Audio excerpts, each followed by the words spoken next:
तुमचं सर्वांचं स्वागत आहे। आपण कार्यक्रमाला सुरुवात करतोय। आजचा कार्यक्रम थोडा स्पेशल आहे।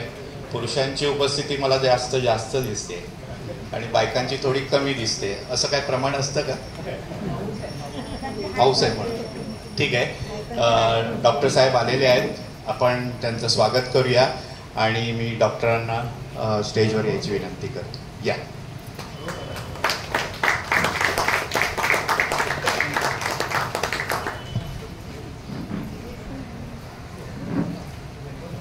डॉक्टर साहेब आपल्याच एरियातले आहेत, आपलेच आहेत। त्यांना पाहुणे म्हणणं थोडं चुकीचं आहे, पण आपल्याच एरियातले आहेत। तरी पण आपल्या प्रथेप्रमाणे आपण त्यांचं स्वागत करूया। मी राणे साहेबांना विनंती करतो की त्यांनी पुष्पगुच्छ देऊन आणि शाल आणि श्रीफळ देऊन साहेबांचं स्वागत करावं।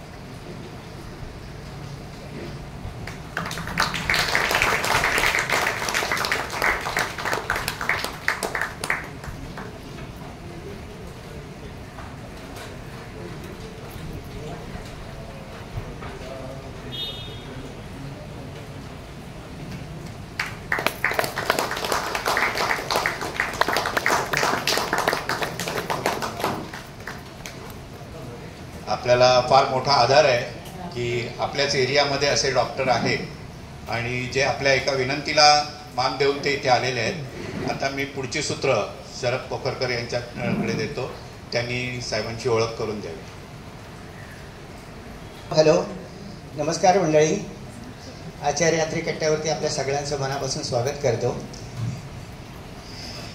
मंडळी, या आचार्य यात्री कट्ट्यावरती आपण विविध प्रकारचे कार्यक्रम देण्याचा या ठिकाणी जेव्हाच्या स्थापनेपासून आज तागायत आपण वेगवेगळ्या प्रकारचे कार्यक्रम देण्याचा प्रयत्न केलेला आहे। त्याच्यामध्ये सांस्कृतिक कार्यक्रम आहेत, करमणूक प्रधान कार्यक्रम दिलेले आहेत आपण। त्याचप्रमाणे काही प्रतियश व्यक्तींच्या आपण मुलाखतींचा कार्यक्रमसुद्धा या ठिकाणी ठेवलेला आहे। तसेच भोंडला, मंगळागौरी यासारखे सांस्कृतिक कार्यक्रमसुद्धा आपण या ठिकाणी दिलेले आहेत। एवढेच नव्हे तर डॉक्टर असतील किंवा वकील असतील, त्यांच्या पेशाचा आपल्या सर्वसामान्य आपल्या जीवनावरती कशा प्रकारचा त्याचा फायदा होईल, डॉक्टरांच्या सेवेचा फायदा होईल, वकिलांच्या सेवेचा कशा पद्धतीने फायदा होईल, तर ते सुद्धा आपण तशा प्रकारचा कार्यक्रमसुद्धा देऊन तो दिलेला आहे आपण। आणि त्याचप्रमाणे काही अशाही प्रकारचे कार्यक्रम आपण दिलेले आहेत की वैमानिकांचे ते ज्या सेवेचा आपल्याला तशी फारशी माहिती नसते, तर वैमानिकांचं काम कशा पद्धतीने चालतं, त्यांचं कॅबिनमध्ये काय पद्धतीने कामं चालतं ते माहिती करून देण्यासाठी वैमानिकांच्या मुलाखतीचा कार्यक्रमसुद्धा आपण या ठिकाणी ठेवलेला आहे। आजचा आपला जो कार्यक्रम आहे हा डॉक्टरी सेवेशी निगडीतच आहे। आपण जे कार्यक्रमाला आमंत्रित केलेलं आहे डॉक्टर सुशील कुमार त्रिपाठी यांना आमंत्रित केलेलं आहे। ते प्रथितयश हृदयरोग तज्ज्ञ आहेत। हृदयरोग तज्ज्ञांच्या यादीमध्ये त्यांचं नाव अग्रक्रमाने घेतलं जातं या ठिकाणी। आपल्या अशोकनगरमध्येच गेली 12 वर्षे ते अरियंत एन्क्लेव बिल्डिंग आहे ती, तर त्या बिल्डिंगमध्ये पहिल्या माळ्यावरती त्यांचं क्लिनिक आहे। ते आणि त्यांची मिसेस ते हृदयरोग तज्ज्ञ आहेत आणि त्यांच्या मिसेस ज्या आहेत त्या डोळ्यांच्या डॉक्टर आहेत। आता आपण ॲडव्हर्टाईजमध्ये किंवा या ठिकाणी त्यांचाही उल्लेख केलेला आहे डॉक्टर अमृता त्रिपाठी, परंतु दुर्दैवाने काय झाले की 4-5 दिवसापूर्वी त्यांचं लिगामेंटमध्ये थोडा प्रॉब्लेम झाला, पडल्या त्या, आणि आजच डॉक्टर हिंदुजा हॉस्पिटलमध्ये त्यांच्या ठिकाणी म्हणजे त्यांचं ऑपरेशनला ते प्रेझेंट होते। तिथे त्यांचं ऑपरेशन झालं, सक्सेस झालेलं आहे ते। आणि ह्याही परिस्थितीमध्ये, कारण त्यांना तो कार्यक्रम करायचाच होता। इवन डॉक्टर त्रिपाठी, अमृता त्रिपाठी तर ते म्हणाल्या पुढच्या शनिवारी जर घेत असेल ते कार्यक्रम तर मी स्टेजवर यायला सुद्धा तयार आहे। एवढं म्हणजे त्यांची तयारी होती। पण म्हटलं काही हरकत नाही आहे, तुम्ही व्यवस्थित बऱ्या व्हा, तुमचाही एक सेपरेट कार्यक्रम आम्ही या ठिकाणी अरेंज करू की जेणेकरून डोळ्यांच्या सेवेचा सुद्धा, डोळ्यांच्या बाबतीमध्ये सुद्धा आपल्याला माहिती मिळेल। कार्यक्रमाला थोडासा उशीर झालेला आहे आपल्याला, आता मी जास्त वेळ न दवडता डॉक्टर त्रिपाठींची ओळख तर मी दिलेलीच आहे करून। तर आता पुढची सूत्र मी डॉक्टरांकडे देतो, त्यांनी आता आपल्या कार्यक्रमाला सुरुवात करावी। थँक्यू।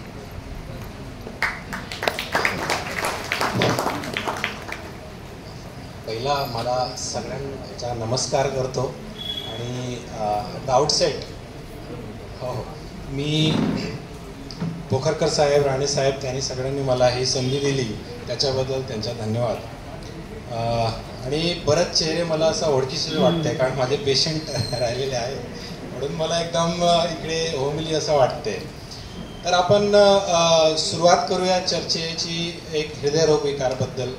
बरेच काही मिसकन्सेप्शन्स आहेत, बरेच काही ट्रीटमेंट बाबत आपल्याला एखाद्या वेळेस कन्फ्युजन आहे. हे सगळं वॉटेवर जे असेल तुम्ही मला विचारले, मीही सांगणारच आहेत. आणि त्याच्यामध्ये काही कन्फ्युजन असेल ते मी ते दूर केलं तर मला आनंद वाटणार आहे. तर मी त्याला सुरुवात करतो हृदयरोगाचे सुरुवातपासून, म्हणजे कसं कसं होऊ शकते आपल्याला आणि कसं त्याला ओळखायचं आहे. त्याच्यानंतर आपल्याला काही प्रश्न असतील देन मी त्याच्या ॲन्सर देणार आहे. पहिली गोष्ट असं आहे की हृदयरोग विकार हा जे आहे हे जन्मल्यापासून ते शेवटपर्यंत, म्हणजे एकदम आपण म्हणतो 80, 90 किंवा 100 वर्ष जगणाऱ्या माणसाला कोणालाही कधीही होऊ शकतो. असं वयावर आपण ठरवायचे नसतो की ह्याला हृदयविकार आहे ह्याला नाही आहे, असं काही नसते. दुसरी गोष्ट, आपण बरेच वेळी म्हणतो आपल्याला काही हृदयाचा त्रास नाही, आतापर्यंत मला काहीच झालेलं नाही आणि आजच मला कसं काय झालं आहे आजार, हे पण एक खूप मोठा प्रश्न लोकांना पडतो. पण मी जर सुरुवात करेल, आपण ते मोठा आजार हृदयाचा म्हणजे हृदयविकार, ज्याला आपण हार्ट अटॅक म्हणतो. ते हार्ट अटॅक जे आहे तो एका दिवसात, 10 दिवसात किंवा महिन्यात होत नाही. ते खूप लॉंग प्रोसेस आहे आणि त्याला आपण बरेच वर्ष किंवा बरेच महिने दुर्लक्ष करत राहतो आणि मग एका दिवशी त्याला मोठा हार्ट अटॅक येतो आणि आपल्याला असं मनात पडते की आपल्याला काहीच नव्हतं आतापर्यंत आणि आज कसं काय झाला. तर त्याच्याबद्दल आपण थोडा डिस्कस करू. म्हणजे हृदयविकार त्याच्या बरेच कारणे असतात. एक तर आहे अनुवांशिक, म्हणजे ज्याच्यामध्ये आपण काहीच करू शकत नाही. आपल्याला फॅमिलीमध्ये, आई वडिलांमध्ये कोणाला असा आजार झालेला आहे तर आपल्याला सुद्धा हृदयविकार व्हायची शक्यता खूप जास्ती असते.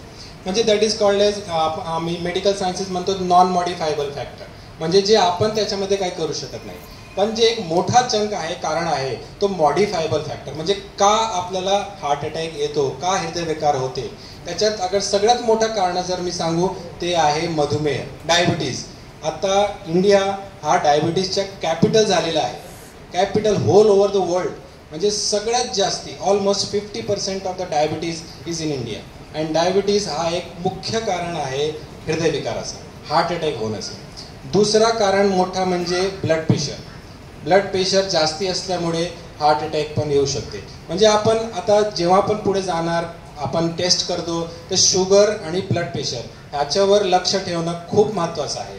कारण जर शुगरची सुरुवात 30 वर्ष, 35 वर्ष किंवा 40 वर्षामध्ये झाली तर एक 5-10 वर्षामध्ये तो हार्टमध्ये असा एन्व्हायरमेंट तयार करतो की आपल्याला कधीही हार्ट अटॅक येऊ शकते.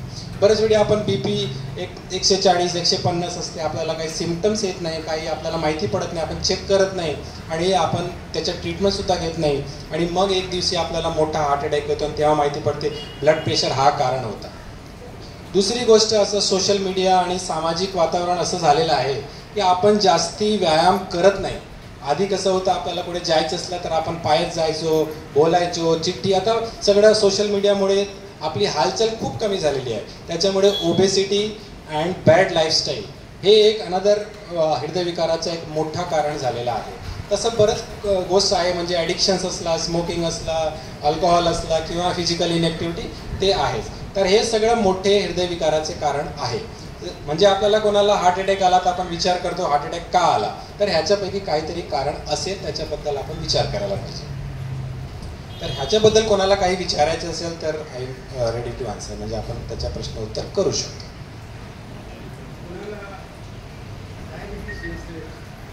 डायबिटीस नसेल, ब्लड प्रेशर नसेल आणि म्हणजे इतर काही प्रॉब्लेम नसेल, एक्सरसाइज करत असेल तरी पण त्याला हार्ट प्रॉब्लेम येऊ शकतो का? म्हणजे सगळ्यात पहिला मी सांगितलं आपल्याला नॉन मॉडिफायबल फॅक्टर, म्हणजे आपल्याला अनुवंशिक आहे.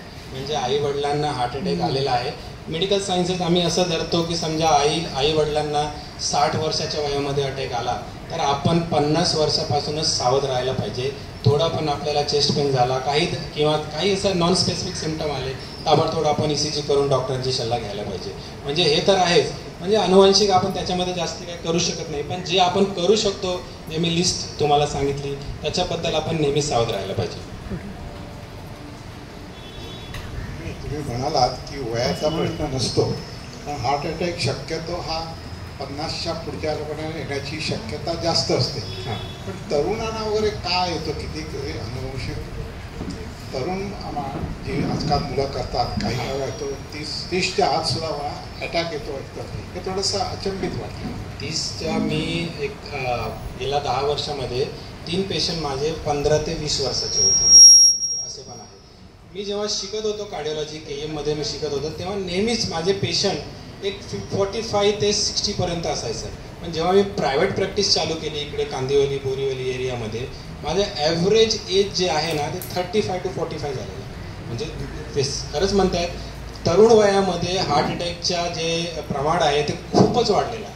आणि त्याचं मुख्य कारण आहे ते ओबेसिटी आणि फिजिकल इनॅक्टिव्हिटी. आणि खूप पेशंट्स असे आहेत ते स्मोकिंग करतात, त्यांना माहिती नाही आहे.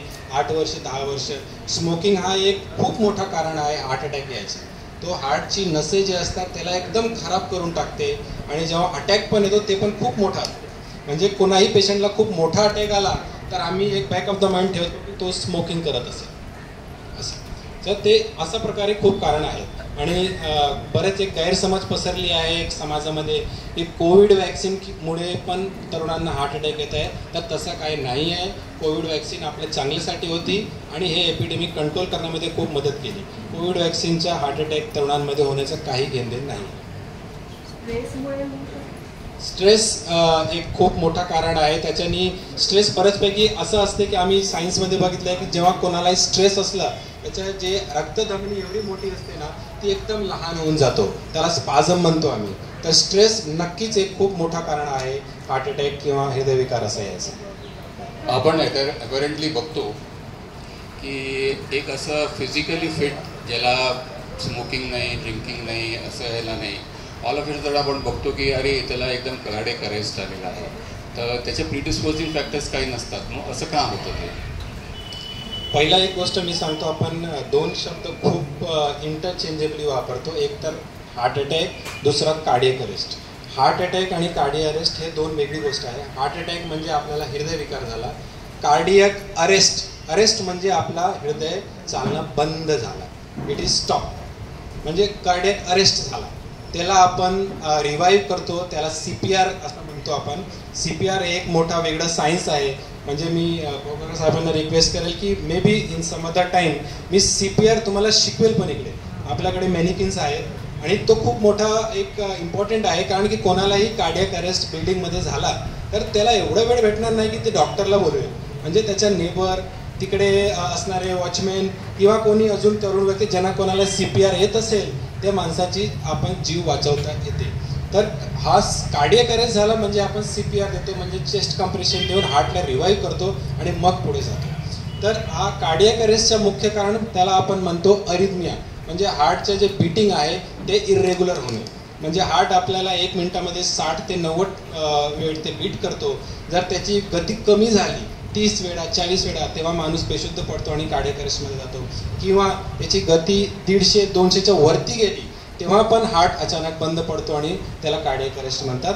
त्याच्यामध्ये मुख्य इलाज म्हणजे आपण ताबडतोब CPR द्यायचा आणि त्याला जेवढं लवकर होऊ शकेल त्याला हॉस्पिटलला पोहोचवायचा. पण CPR हा मात्र बिल्डिंगमध्येच ऑन साईट द्यायला पाहिजे, कारण 5 ते 10 मिनिटानंतर रिवाईव्ह करायची शक्यता खूप कमी होऊन जाते. तर आपण आता सध्या एक मी म्हणजे काय टॉपिकवर बोलायचं ते म्हटलं सगळं चॉकआउट करून येऊ. तर आपण दुसरं गोष्ट म्हणजे हार्ट अटॅक ह्याचं डायग्नोसिस कसं करायचं. आपल्याला बऱ्याच वेळी थोडा चेस्ट पेन वाटते, कधीतरी कोणाला ॲसिडिटी वाटते, कोणाला बॅक पेन वाटते, कोणाला आपण नेहमी वॉकिंग करत होतो पण आता वॉकिंग करण्याची स्पीड कमी झाली, ड्युरेशन कमी झाला, थकवा लवकर वाटायला लागला किंवा दम लागायला लागलं, किंवा आपण जेवल्यानंतर खूप छाती भरून यायला लागली, इकडे नेकमध्ये दुखायला लागला, शांदे दुखायला लागले. हे असा अनेक प्रकारचे सिम्पटम्स आहेत ज्याच्यामुळे हार्ट अटॅक असं आपण डायग्नोज करू शकतो. पण नुसतं आपण छातीमध्ये लेफ्ट साईडला दुखणारा तेव्हाच आपण हार्ट अटॅक म्हणणार अशी हा एक मिसकन्सेप्शन आहे, एक गैरसमज आहे. असं नसते. 20 to 30% मध्ये पेशंटमध्येच आपल्याला चेस्ट पेन जाणवतो बरंच. आणि एक मुख्य कारण आहे डायबिटीज. हार्ट अटॅकच्या डायबिटीजच्या पेशंटमध्ये चेस्ट पेन होतच नाही आहे, तर सायलेंट हार्ट अटॅक येऊन गेला असं आपण म्हणतो. तर आपण नुसतं सिम्पटम्सवर ठरवायचं नसते की आपल्याला हार्ट अटॅक आलेला आहे की नाही आलेला आहे. सगळ्यात इम्पॉर्टंट आहे आपल्याला जेव्हा पण वाटलं की आपला अस्वस्थ आहे, आपल्याला ॲसिडिटी वाढली आहे, चेस्ट पेन होतोय किंवा दम लागतोय, सगळ्यात आधी आपण एक कार्डिओग्राम म्हणजे ECG करून घ्यायचं. जवळपास जिकडे असेल एक ECG करून आपण डॉक्टरांची सल्ला घेतली तर ताबडतोब हार्ट अटॅक किंवा असं काय आपल्याला टाळता येते. हार्ट अटॅक काय एका दिवसात होत नाही, 24 तास 48 तास आधी त्याचे बरेच काही सिम्पटम्स असतात, ते प्रिडिस्पोजिंग सिम्पटम्स त्याला आपल्याला यायला लागतात. तेव्हा जर आपण ते डायग्नोज केलं, लवकर पोचलो आपण डॉक्टरांकडे, तर बरेच काही हार्ट विकार आहे त्याचा जे इफेक्ट आहे ते कमी करता येते. आपण बऱ्याच लोकांनी टुडिको केला असेल, त्याच्यामध्ये हार्टच्या पंपिंग 60% 70% असं लिहिलेलं असते. तो नॉर्मल हार्टचा फंक्शन आहे. हार्ट अटॅकमुळे तो फंक्शन खूप खाली जातो, 30 ते 40 किंवा 20% जातो. आणि हा जाण्याचं मुख्य कारण म्हणजे आपण ते हृदयविकार डायग्नोज करण्यामध्ये उशीर केला. आपण डायग्नोसिस जी हार्ट अटॅकची ती उशिराने झाली, म्हणून हार्टचा बरंच पार्ट डॅमेज झाला. म्हणून माझा असा हे सल्ला आहे की जेव्हा पण तुम्हाला हार्ट अटॅकची शंका असेल, ताबडतोब ECG करायचं, ताबडतोब डॉक्टरांची सल्ला घ्यायचा, म्हणजे आपण हार्टचं जे पंपिंग आहे त्याला खूप चांगला सांभाळता येतं. तर आपण डायग्नोसिसमध्ये एवढंच आहे. बाकी आपण डॉक्टरांकडे गेले तर ते टुडिको, स्ट्रेस टेस्ट, आणि त्यांना जर वाटला की ब्लॉकेजची शक्यता आहे तर ते एन्जिओग्राफी करून, हा एक त्याचं मुख्य डायग्नोसिस आहे ज्याच्यामध्ये रक्तधमनीमध्ये कुठे किती % ब्लॉकेज आहे ते आपल्याला माहिती पडते. आणि त्याच्यानंतर आपण त्याचा इलाजसुद्धा करू शकतो, किंवा एन्जिओप्लास्टी म्हणजे त्याला स्टेंट बसवणं, नाहीतर जास्ती प्रमाणात ब्लॉकेज असलं तर त्यांना बायपास सर्जरी करायची गरज पडते. याच्याबद्दल कोणाला काही शंका असेल तर मी आपण सांगू शकतो.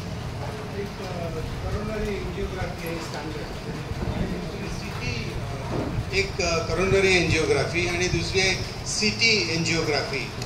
तर CT angiography is non invasive. तर when CT angiography is available, why does one go for standard coronary angiography, which is transcatheter invasive procedure? तर is it because एन्जिओग्राफी केल्यानंतर लगेच एन्जिओप्लास्टी करता येते म्हणून की coronary angiography reveals more than what CT angiography does? CT angiography हा एक diagnostic taste आहे. म्हणजे जेव्हा कार्डिओलॉजी आपण शिकायला गेलो तेव्हा आपण नुसतं ECGवर डायग्नोज करायचं की बाबा यांना ब्लॉकेज आहे, एन्जिओग्राफी करायचं. पण आपण मेडिकल भाषेमध्ये कोणताही टेस्ट केला तर तो टेस्ट करेक्ट आहे, म्हणजे करेक्ट गोष्ट सांगणार आहे. ह्याची शक्यता काय, तर आपण ECGमध्ये हार्ट अटॅक बघायला गेलो तर त्याची शक्यता 50% आहे. म्हणजे 50% of the time ECG is right, but 50% of the time ECG is wrong. म्हणून आपण दुसरा टेस्ट निजात केला म्हणजे टुडिको. तर टुडिको किती % चांगला रिझल्ट देणार, तो 70%. आणि त्याच्यानंतर आपण स्ट्रेस टेस्ट केला म्हणजे तो 70 to 80% of the time correct असणार आहे. आणि शेवटचा आला म्हणजे CT एन्जिओग्राफी. CT एन्जिओग्राफी तो 90% पेशंटमध्ये खरंच सांगणार आहे, म्हणजे तो 90% पेशंटमध्ये इट विल बी राईट. पण आपण CT एन्जिओग्राफीमध्ये चुकतो कुठे? CT एन्जिओग्राफी जर माझ्याकडे कोणी पेशंट आला, त्याला चेस्ट पेन होते, ECGमध्ये चेंजेस आहे आणि मला माहिती आहे त्याला ब्लॉकेज आहे, तर त्या पेशंटमध्ये CT एन्जिओग्राफी करणं हा चुकीचं आहे. CT angiography is to be done in healthy patients, म्हणजे ज्यांना ब्लॉकेज यायची शक्यता खूप कमी आहे त्यांना आपण एन्जिओग्राफी करतो. त्याचं मुख्य कारण असं आहे की CT एन्जिओग्राफीमध्ये जर आपल्याला ब्लॉकेज सापडला तरीही CT एन्जिओग्राफीमध्ये जे त्यांनी पर्सेंटेज सांगितले आहे तो खरं नसतो. त्यांनी 70% सांगितलं तर आपण जेव्हा खरं एन्जिओग्राफी करू त्याच्यामध्ये 30% पण येऊ शकते, 90% पण येऊ शकते. म्हणजे CT एन्जिओग्राफीमध्ये एकदा आपल्याला ब्लॉकेज सापडला तर आपल्याला एन्जिओग्राफी करावंच लागेल. आणि CT एन्जिओग्राफीमध्ये आपण डाय देतो आणि तोच डाय आपण एन्जिओग्राफीमध्ये पण देतो. आणि हा डाय जे आहे ते आपल्या किडनीसाठी खूप हानिकारक असतात. म्हणजे आपला ध्येय असं असतो की ते डायचा वापर कमीचे कमी करू आपण. तर जर आपण CT एन्जिओग्राफी केला त्याच्यामध्ये एकदा डाय गेला आणि प्रॉपर एन्जिओग्राफी केली तर दुसऱ्यांदा डाय गेला. आणि दुसरा इम्पॉर्टंट असं आहे की CT म्हणजे ते रेडिएशन असतो, एक्सरेज असतो. आपला एन्जिओग्राफी आहे ते पण एक्सरे असतो. एक्सरेमुळे कॅन्सरची भीती असते, तर आपण 2दा CT एन्जिओग्राफी केली तर आपल्याला कॅन्सरची भीती पण वाढते. म्हणजे डॉक्टरांच्या सल्ल्याशिवाय जर CT एन्जिओग्राफी केली हा एक चुकीचा प्रकार आहे. आपण डॉक्टरांची सल्ला घ्यायला पाहिजे. डॉक्टरांनी सांगितलं की तुम्हाला ब्लॉकेज यायची शक्यता कमी आहे तर मग CT angiography is the best choice. पण आपल्याला हार्टच्या ब्लॉकेज याची शक्यता जास्ती आहे तर आपण CT एन्जिओग्राफी न करता डायरेक्ट एन्जिओग्राफी करून पुढे आपण जायला पाहिजे. तुम्ही म्हणालात की आता गॅस वगैरे होतो सर्वसाधारण वयस्कर लोकांना वयस्कर लोकांना आफ्टर रिटायरमेंट हालचाल वगैरे कमी असते किंवा त्यामुळे गॅस होतो आणि मग पाठीत वगैरे भरतं त्याच्याकडे दुखायला लागतं. तर याच्याकडे किती दुर्लक्ष करता येतं. अरे पुष्कळ वेळा दुर्लक्ष केला जातो आणि कदाचित नंतर त्याच्यातून हार्ट अटॅकसारखे परिणाम होऊ शकतात का. पण इमिजिएट इफेक्ट त्याच्यासाठी इमिजिएट ट्रीटमेंट त्याला काय द्यावी लागेल. हे खूप छान प्रश्न आहे, कारण की तरुण लोकांमध्ये खासकर आणि तुम्ही वयस्कर पण म्हणाले, आपण ॲसिडिटी गॅस ह्याला खूपच दुर्लक्ष करतो आणि तो एक मुख्य कारण आहे हार्ट अटॅकच्या पेशंटला कार्डिओलॉजिस्ट किंवा कोणाही डॉक्टरांकडे न जायचं. ते आपण स्वतःच आपण काही पॅन्डी वगैरे असं घेत राहतो, कमी होईल कमी होईल. तर ॲसिडिटी मी तुम्हाला सांगतो हे खूप मोठं कारण आहे, खूप मोठा सिम्पटम्स आहे हृदयविकाराचा. मग त्याला इग्नोर नाही करायचं. आपल्याला नेहमीच वर्षांपासून ॲसिडिटी होत राहिली, आपण काही दिवस गोळी नाही घेतली, आपल्याला वाढली, ते एखाद्या वेळेस ॲसिडिटीच असेल. पण आपण कधीही ॲसिडिटी नव्हती, आपण आजच खूप जडजड व्हायला लागला, चेस्ट पेन होत नाही आहे, तरीही आपण नुसतं ॲसिडिटीची गोळी घेत बसलो घरी, हा एक चुकीचा प्रकार आहे. जेव्हा पण आपल्याला वाटलं पहिल्यांदा आपल्याला एवढं ॲसिडिटी होती आहे, आपल्याला कधीच ॲसिडिटी होत नव्हती, तर आपण ताबडतोब जाऊन ECG करून डायग्नोज करून पुढे जायला पाहिजे. म्हणजे ॲसिडिटी जर परसिस्ट राहिली किंवा वाढली किंवा पहिल्यांदाही यायला लागली तर आपण लगेच ECG करून ते हार्टच्या सिम्पटम्स आहे का ते क्लिअर करायला पाहिजे. तुम्ही सिम्पटम्स जे सांगितले त्यात काही पेशंटना घाम येतो खूप, बाकी पेनिंग वगैरे असं काहीच नाही. पण is it related to heart attack? घाम येणे हे 100% हार्ट अटॅकचे सिम्पटम्स आहे. इव्हन चेस्ट पेन नसला तरी जेव्हा पण पेशंटला खूप घाम आला म्हणजे तो ऑलमोस्ट 100% त्याला हार्ट अटॅक आलेला आहे, आपण असं क्लिनिकली समजतो. आणि सेकंड क्वेश्चन, एका पेशंटला ॲसिडिटी होती, म्हणजे त्याला त्रास जाणवत होता आणि रात्री झोपल्यावर त्याला श्वास घ्यायला खूप त्रास व्हायला लागला. त्याला त्याच्या मिसेसला वाटलं आहे बहुतेक हार्ट अटॅकशी रिलेटेड आहे, म्हणून अर्ली इन द मॉर्निंग त्याला डॉक्टरकडे घेऊन जाय म्हणून, कारण मीच त्या पेशंटबरोबर गेले. प्रत्यक्षात तिथे गेल्यानंतर त्याने ECG काढला इमिजिएट आणि काय ब्लड टेस्ट कुठेतरी करायचं, आय डोंट नो द कुठली एक्झॅक्ट टेस्ट, आणि मला वाटतं 1-1.5 तासाने सांगितलं इट्स ओके, काय अटॅक वगैरे काय नाही, तर ताबडतोब डिस्चार्ज केलं. तर असे सिम्पटम्ससुद्धा हार्ट अटॅकशी रिलेटेड आहेत का? हो. कधी आपण हार्ट अटॅक येतो तर मी तुम्हाला सांगितलं हार्टच्या पंपिंग कमी होतो.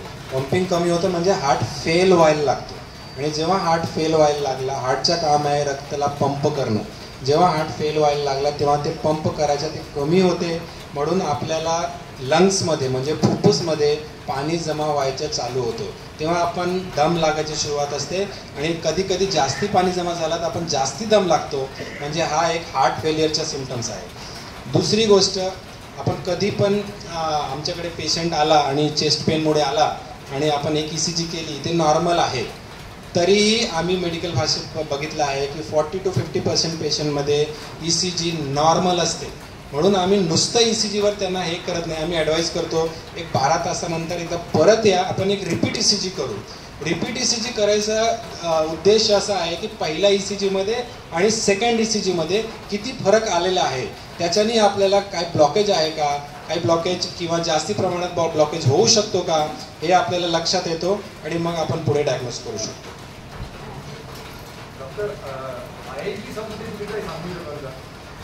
ISD म्हणजे हा एक मेडिकल टर्म आहे, इश्चेमिक हार्ट डिझीज.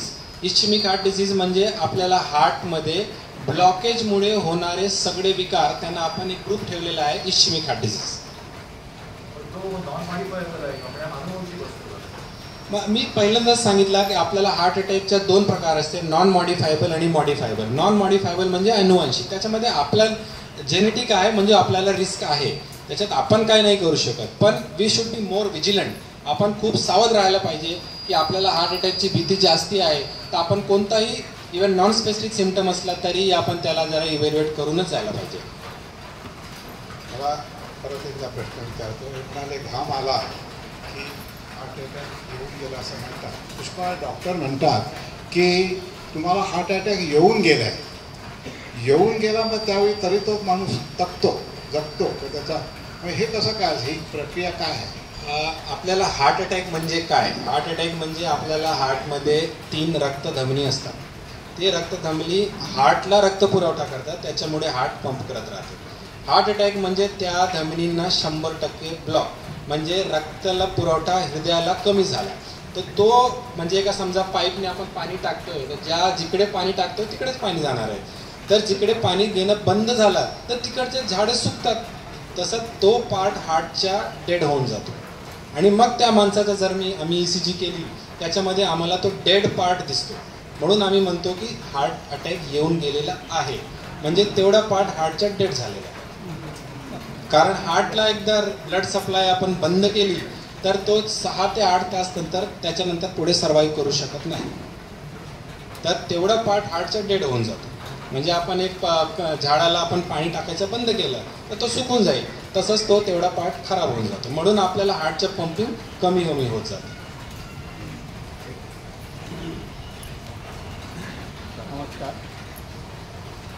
नमस्कार. माझा प्रश्न असा आहे की काही माणसं सडपातळ असतात आणि काही खूप जाडी असतात. तर त्याच्यामध्ये असं आहे का की सडपातळ माणूस हा is free from the risk of heart attack? नाही, असा एक गैरसमज आहे. इनफॅक्ट तुम्ही जेव्हा बघितलं असेल डायबिटीसचे पेशंट हे बरेच वेळी ते खूप बारीक असतात, कारण त्यांच्या बारीक होण्याचं कारणच डायबिटीज आहे. तर आपण ही खूप गैरसमज आहे. ब्लॉकेज हे जे आहे हे रक्तधमनीमध्ये किती प्रमाणात कोलेस्ट्रॉल जमा झालेला आहे, तर त्यांच्या बॉडीमध्ये फॅट होणं आणि रक्तधमनीमध्ये फॅट होणं ही 2 वेगळी गोष्ट आहे. ते जर काही ते म्हणजे ते थिन असेल, त्यांच्या बॉडी फॅट कमी असेल, तरीही तो फॅट रक्तधमनीमध्ये जर जास्ती असेल तर त्यांना हार्ट अटॅकची व्हायची शक्यता जास्तीच असते.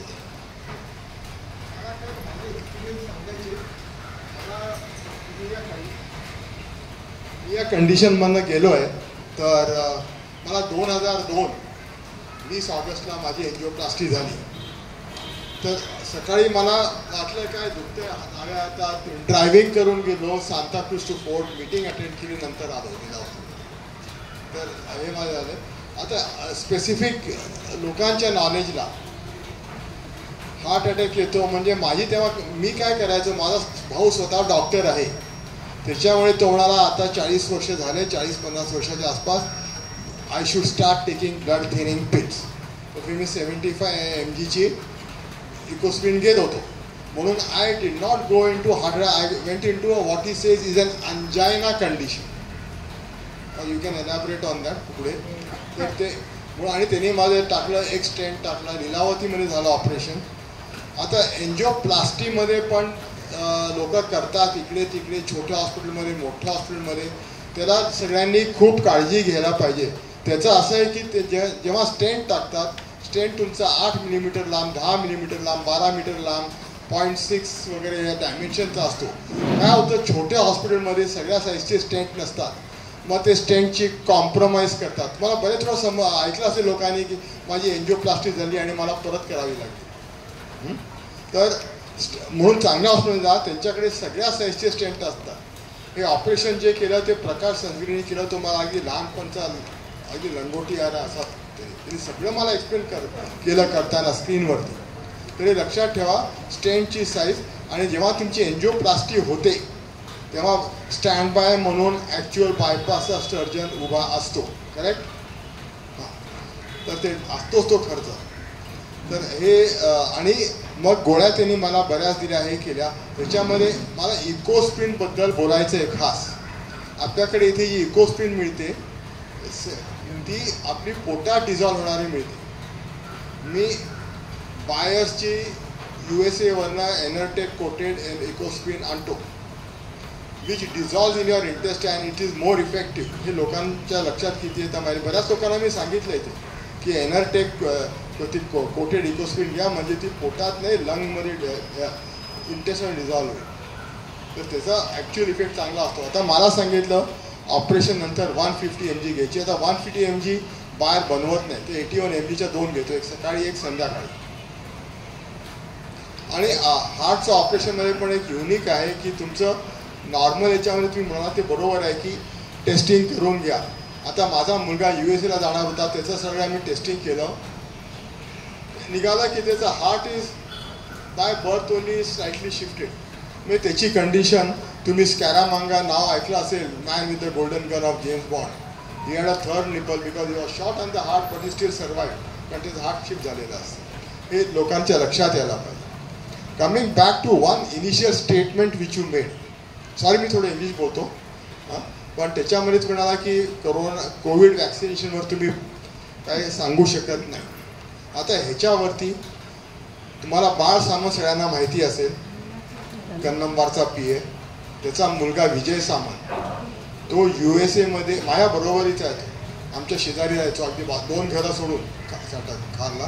तो USAच्या ई-मर्कचा COO होता, आता रिटायर झाला. पण त्यांनी CNN वरती इंटरव्ह्यू दिला. त्यांनी म्हटलं वॅक्सिन जेव्हाही बनतं तेव्हा कमीत कमी 4 ते 5 वर्ष टेस्टिंगला लागतात. There will be some side effects. तर तुम्ही जे म्हणतात की नाही, you can't blame the Covid vaccine for heart attack, but you can't rule it out also. काकांचे प्रश्न खूप मोठे होते, तर आपण डेफिनेटली आन्सर करू. पहिला त्यांनी म्हटला अंजायना काय.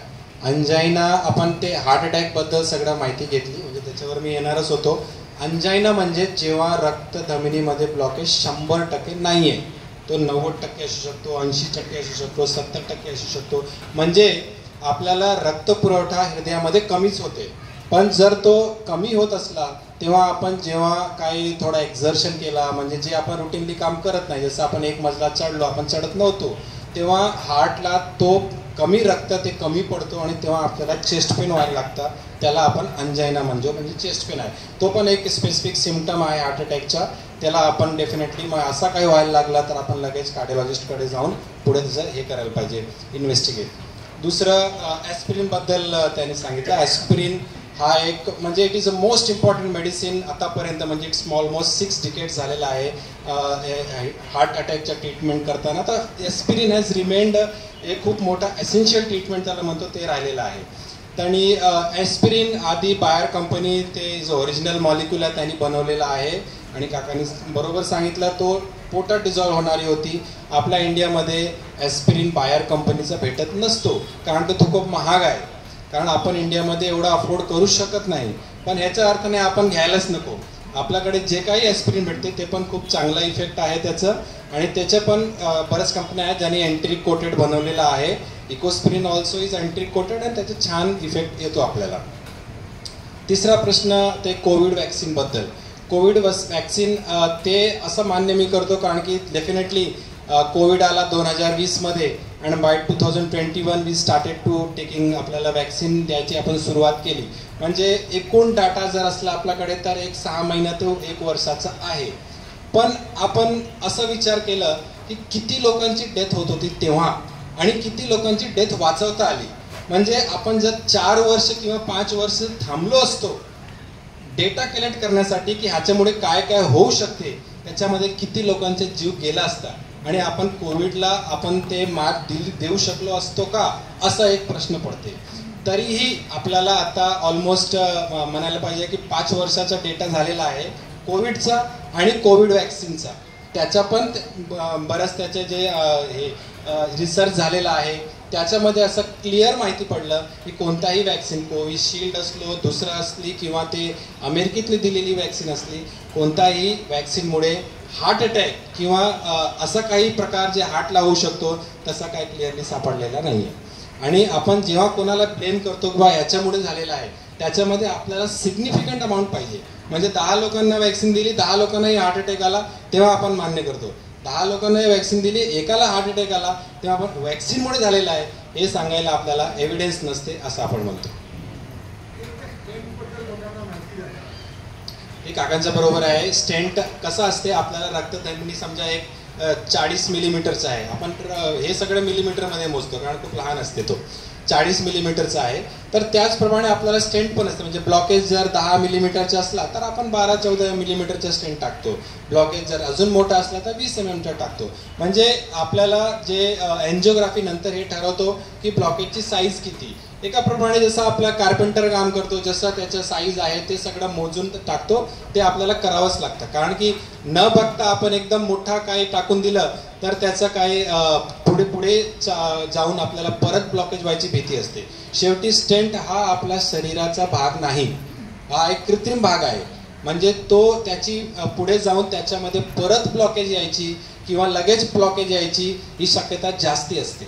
म्हणून आपण पूर्ण सावध घेतो आणि एकच ॲस्पिरिन नाही, त्याच्यानंतर एक अजूनही ब्लड थिनर टॅबलेट म्हणजे 2 ब्लड थिनर टॅबलेट 1 वर्षासाठी देतो आपण आणि त्याच्यात नंतर एक ब्लड थिनर पूर्ण आयुष्य चालू ठेवतो.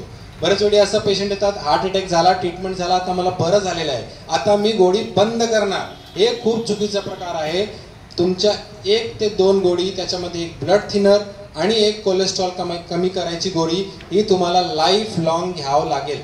त्याचं कारण काय की आपण हार्ट अटॅक आला ते आपण ब्लॉकेज उघडलं, स्टेंट टाकलं, पण परत हार्ट अटॅक दुसऱ्या नसमध्ये येऊ नये याची काळजी त्या स्टेंटनी घेतलेली नाहीये.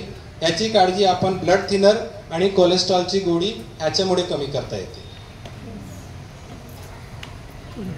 तर बरंच काही सिम्पटम्स वगैरे आपण डिस्कस केलं. त्याच्यानंतर हार्ट अटॅक आला तर मुख्य इलाज काय, आपण म्हणजे इमिजिएटली काय करायला पाहिजे. आपण ते तुम्हाला सांगितलं, आपण ताबडतोब ECG करून डॉक्टरांकडे जायचं. कार्डिओलॉजिस्टकडे तुम्ही गेले, जसं काकांनी सांगितलं, आपण हॉस्पिटलमध्ये पोहोचलो, त्याच्यामध्ये गेल्यानंतर काय काय ऑप्शन्स आहेत कार्डिओलॉजिस्टकडे. आता हा जे आहे ते एक ॲडव्हान्स स्टेज सायन्सची आलेली आहे, ज्याच्यामध्ये आपण ताबडतोब एन्जिओप्लास्टी करतो. पण हे 1-20 वर्षापूर्वी नव्हतं. इन्फ्रास्ट्रक्चर आपल्याकडे नव्हतं, डॉक्टर्स असे तज्ज्ञ नव्हते किंवा पेशंट लोक त्या विंडो पिरियडमध्ये तिकडे पोहोचू शकत नव्हते. तेव्हा एक ब्लड थिनर इंजेक्शन, त्याला आपण फिब्रिनोलिसिस म्हणतो, तो इंजेक्शन होता. तर तो हा एक मुख्य इलाज आहे. आणि अनफॉर्च्युनेटली हाच इलाज गावाला किंवा जिकडे रिमोट एरिया, जिकडे कॅथलॅब नाही आहे, जिकडे मोठं हॉस्पिटल नाही आहे, आज सुद्धा तोच इंजेक्शन लाखो लोकांची जीव वाचवत आहे. तो मुख्य इलाज तो पण आहे, एक इंजेक्शन देतो. जर पेशंट सिटीमध्ये आहे, तिकडे मोठ्या हॉस्पिटल्स आहे, कॅथलॅब आहे, कार्डिओलॉजिस्ट अवेलेबल आहे, तर आपण कॅथलॅबमध्ये जाऊन ते ब्लॉकेज काढतो आणि त्याला स्टेंट बसवतो. त्याला एन्जिओप्लास्टी म्हणतात. आणि जर पेशंटच्या 3 रक्तधमनीमध्ये तिन्हींमध्ये ब्लॉकेज आहे आणि खूप जास्ती प्रमाणात आहे, म्हणजे स्टेंट टाकायच्या पुढे गेलेला आहे, तेव्हा आपण पेशंटच्या बायपास सर्जरी ॲडवाईस करतो.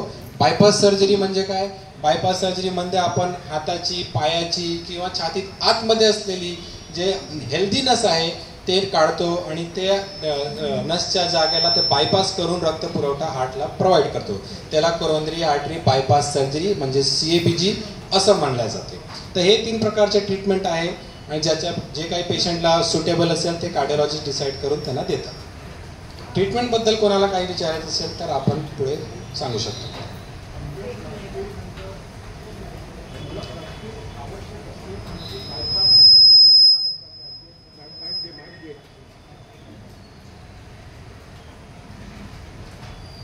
हॅलो, एन्जिओप्लास्टी करून सगळं भागणारं नाही आहे का? Bypass is necessary. जसं मी सांगितलं, हे सगळं सायन्स आपण 1-2 वर्षामध्ये करत नाही. आपण ते जे काही आपण करत आलेलो आहोत, समजा 20 वर्ष 30 वर्ष, त्याचं आपण रिअनालाइज करतो की आम्ही सगळं पेशंटमध्ये स्टेंट टाकलं तर त्यांना काय झालं 5 वर्षानंतर, ते आपण परत बघतो.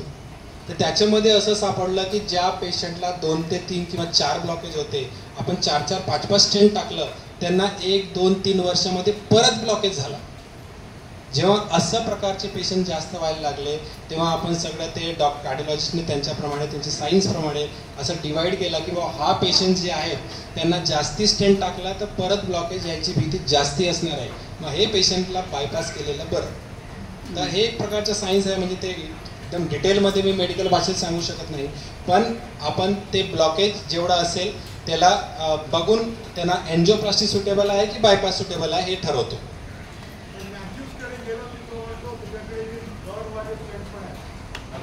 Unfortunately doctor Mathews sir is expired 6 months back आणि ते त्यांच्याबद्दल बोलायचं असलो की ते he was a first person to do angioplasty in India.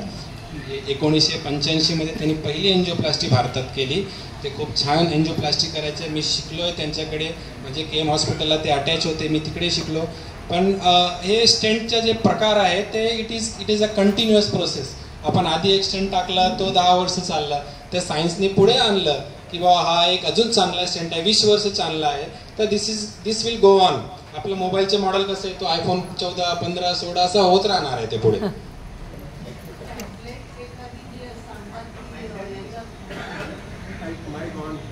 Tablet जिभेखाली ठेवायला सांगतात जेव्हा सॉर्बिट्रेट हा एक टॅबलेट आहे ज्याच्याने आपल्या रक्तधमनी जी आहे त्याची साईज इमिजिएटली वाढतो. म्हणजे ती रक्तधमनी जर 2 मिलीमीटरची असली, आपण सॉर्बिट्रेट ठेवली तर ती 3 मिलीमीटरची होऊन जातो. म्हणजे इमिजिएटली हार्टला रक्त पुरवठा वाढवता येते.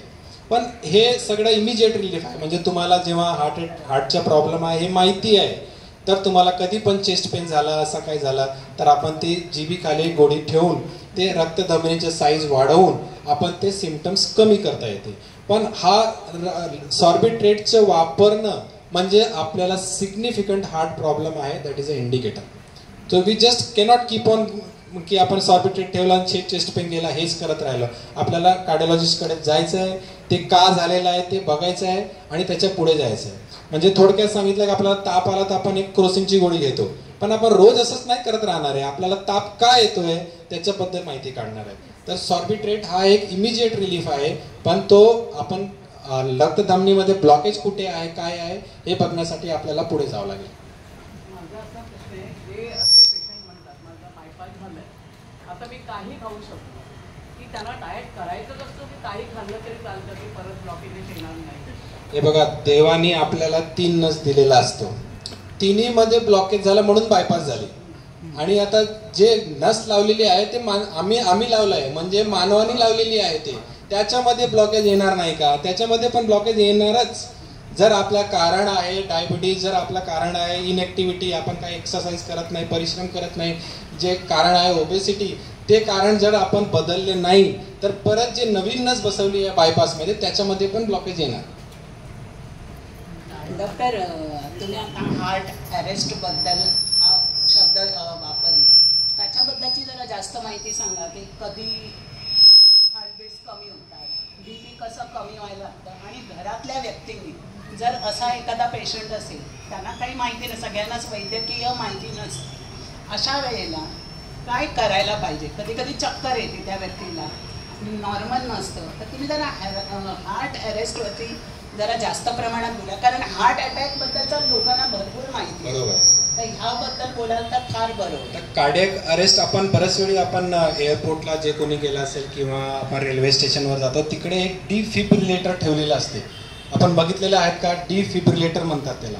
आपण नुसतं बघतो आणि पुढे जातो. तोच एक आहे ज्याच्यामुळे heart arrest, cardiac arrest diagnose करून इमिजिएट ट्रीटमेंट आपण करू शकतो. कार्डियक अरेस्ट म्हणजे काय? जे हार्टची गती आहे तो एकदम कमी होऊन जाणं किंवा खूप जास्ती वाढणं, एवढं जास्ती वाढणं की हार्ट आपला सस्टेन करू शकत नाही आणि तो इमिजिएटली अरेस्ट म्हणजे थांबून जातो आणि माणूस लगेच बेशुद्ध पडून जातो. अरेस्ट असलेला माणूस कधीही डोळे उघडणार नाही, बिकॉज हार्ट जे आहे तोच जीवन आहे आणि तो बंद झालेला आहे, तो जिवंत राहणार नाही. तर आपल्याला कार्डियक अरेस्ट जेव्हा झाला तेव्हा सगळ्यात मुख्य इलाज म्हणजे चेस्ट कंप्रेशन, म्हणजे बाहेरून आपण हार्टला पंपिंग करणार असं समजून की पुढे 2-3 मिनिटं जर आपण पेशंटचं हार्ट कंप्रेस करत राहिलो तर कदाचित ते रिवाईव्ह होऊन जाईल. म्हणजे कदाचित त्याच्या कसं ट्यूबलाईट लुप करतो आणि अचानक चालू होतो, एखाद्या वेळेस चालू होऊन जाईल. म्हणजे त्या पेशंटची जीव वाचवता येते. डॉक्टर असले ते आपले ट्रीटमेंट करणारच, पण डॉक्टर यायच्या आधी आपण असं चेस्ट कंप्रेशन, CPR हे एक सायन्स आहे, त्याच्याने वाचवता येते. आणि त्याच्यात एक मुख्य पार्ट आहे डिफिब्रिलेटर. डिफिब्रिलेटर म्हणजे शॉक देणारी मशीन आहे.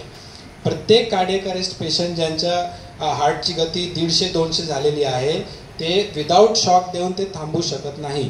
त्यासाठी आपल्याला डिफिब्रिलेटर लागतो. आणि unfortunately most of the societies, most of the इकडे जे मोठे मोठे प्लेसेस आहेत तिकडे डिफिब्रिलेटर नाही आहे. म्हणजे आपला अशोकनगर एरियामध्ये कोणाला जर कार्डियक अरेस्ट झाला तर आपल्याला डिफिब्रिलेटर नाहीच आहे कुठे. तर हा एक प्रकार आहे, याच्याबद्दल समाजाने, गव्हर्नमेंटने, बरेच लोकांनी लक्ष द्यायला पाहिजे. आणि डिफिब्रिलेटर हा खूप मोठा महाग हे मशीन नाही आहे, तो 20 ते 30 हजारामध्ये येतो. कोणतीही सोसायटी अफोर्ड करू शकते, कोणतीही सोसायटी ठेवू शकते. त्यांना शिकवणं घेत असते. म्हणजे आपण हॉस्पिटलमध्ये जाऊन डॉक्टरांकडनं, बऱ्याच लोकांकडनं शिकू शकतो की आपण शॉक कसा द्यायचा. आणि तो मशीन लाईफ लॉंग आहे. It is there in your society, you can keep it. Anybody कोणाला कार्डियक अरेस्ट झाला तर लगेच त्याला शॉक देऊन रिवाईव्ह करता येते.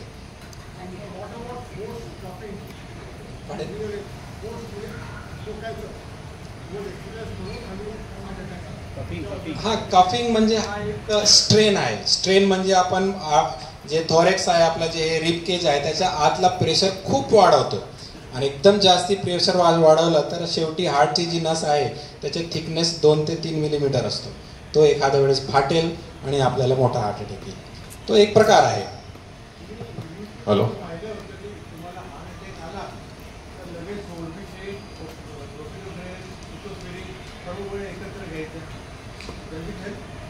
आपण ते सिच्युएशन अनालाइज करायला पाहिजे. जर आपण इकडे अशोकनगरमध्ये एक बिल्डिंगमध्ये बसलोय तर आपण घरी हे सगळं करण्यात आपण ॲक्च्युली वेळ घालवतोय. आपल्याला ताबडतोब 500 मीटरमध्ये हॉस्पिटल असलेल्या तिकडे जायचं आणि इलाज करायचा. हा गोष्ट कुठे आहे की एक साताराच्या रिमोट गावामध्ये जिकडे PHC सुद्धा नाहीये तिकडे जर कोणाला हार्ट अटॅक आला तर आपण फोनवर सांगतो बाबा तू सॉर्बिट्रेट किंवा ॲस्पिरिन किंवा बरंच काय गोळ्या ते घेऊन टाका. म्हणजे जर काय तो हार्ट अटॅक असेल तर त्याच्यात जीव वाचवता येते. म्हणजे आपण एक अनुमान लावतोय की त्याला हार्ट अटॅक आला असेल. प्रत्येक पेशंटला चेस्ट पेन होणं किंवा बेशुद्ध पडणं हा हार्ट अटॅक नसतो. सो ज्यांना हार्ट अटॅक नाही आहे त्यांना पण आपण सगळ्या गोळ्या देऊन टाकतो. तर दिस इज ओनली वेअर आपण ते ब्लाइंड ट्रीटमेंट देतोय तिकडे ते योग्य आहे. पण जेव्हा आपल्याकडे हॉस्पिटल डॉक्टर्स एकदम अवेलेबल आहेत 24/7 मग आपण हे घरी बसून ॲक्च्युली आपण डिले करतो. आपण उशीर करतो ट्रीटमेंट देणार. आणि हार्टमध्ये कसं आहे टाइम इज मसल.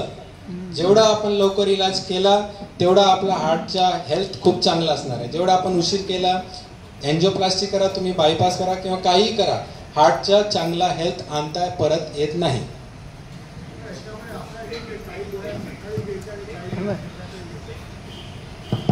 डॉक्टर एक लहान मुलांच्या बाबतीत प्रश्न मगाच्या विचारत होता. लहान मुलांना जन्मजात हृदयाला होल असतं असं एक त्याच्यानंतर त्यांना ऑपरेशन वगैरे करावं लागतं बायकोवर. तो काय हृदयाचा आजार आहे त्याच्याबद्दल? त्याला आपण कंजेनायटल हार्ट डिसीज असं म्हणतो. म्हणजे हार्टचे जे एक स्ट्रक्चर आहे किंवा 4 चेंबरचे हार्ट आहे आणि ते 4ही चेंबर्स सेपरेटेड आहे. म्हणजे एका चेंबरमधला ब्लड दुसऱ्या चेंबरच्या ब्लडमध्ये मिक्स नाही व्हायला पाहिजे. कारण की प्रत्येक चेंबरच्या ब्लडच्या जे ऑक्सिजन कंटेंट असते ते वेगळं असते. ते वेगळ्या वेगळ्या part of the body supply करतात ते ऑक्सिजन. म्हणजे ते मिक्स नाही व्हायला पाहिजे.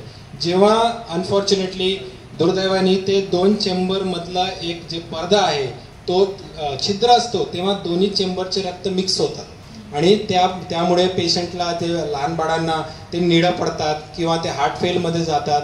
त्याला आपण कंजेनायटल हार्ट डिसीज असं म्हणतो. तो छिद्र हृदयाच्या कोणताही पार्टमध्ये असू शकते. तर त्याचा इलाज म्हणजे आपण त्याला सगळ्यात मोठा 2D इको करणार. त्याच्यामध्ये त्याच्या काय कुठे काय हे शंट आहे म्हणजे कुठे छिद्र आहे ते आपण सापडतो आणि त्याच्या आपण ऑपरेशन करून त्याला इलाज म्हणजे ऑपरेशनच आहे. त्याला आपण आणि लवकर ऑपरेशन करायला पाहिजे. कारण की जर तो 6 महिन्याचा असला किंवा 1 वर्षाचा असला बरेच पैकी आपण असं म्हणतो की तो जरा मोठा झाला जेव्हा वजन वाढला तेव्हा ऑपरेशन करू. पण 2-3 वर्षानंतर तो इनऑपरेबल म्हणजे ते ऑपरेशन करणं सारखं नसते. म्हणजे त्याला आपण ऑपरेशन करू शकत नाही. ऑपरेशन केला तर त्याला जास्ती त्रास होईल असं होऊन जातो. म्हणजे इरिव्हर्सिबल डॅमेज होऊन जातो. म्हणून आपल्याला जेव्हा असं काही आपले लहान बाळ निळे पडायला लागले किंवा त्यांचे वजन खूप कमी व्हायला लागलं किंवा ते खूप असं दमाने व्हायला लागले आपण ताबडतोब डॉक्टरांकडे जायचं. ते स्टेथोस्कोप ठेवून सुद्धा सांगू शकतात की त्याच्यामध्ये छिद्र आहे का आणि 2D कोणी कन्फर्म करून आपण ताबडतोब त्याच्या सर्जरी करतो.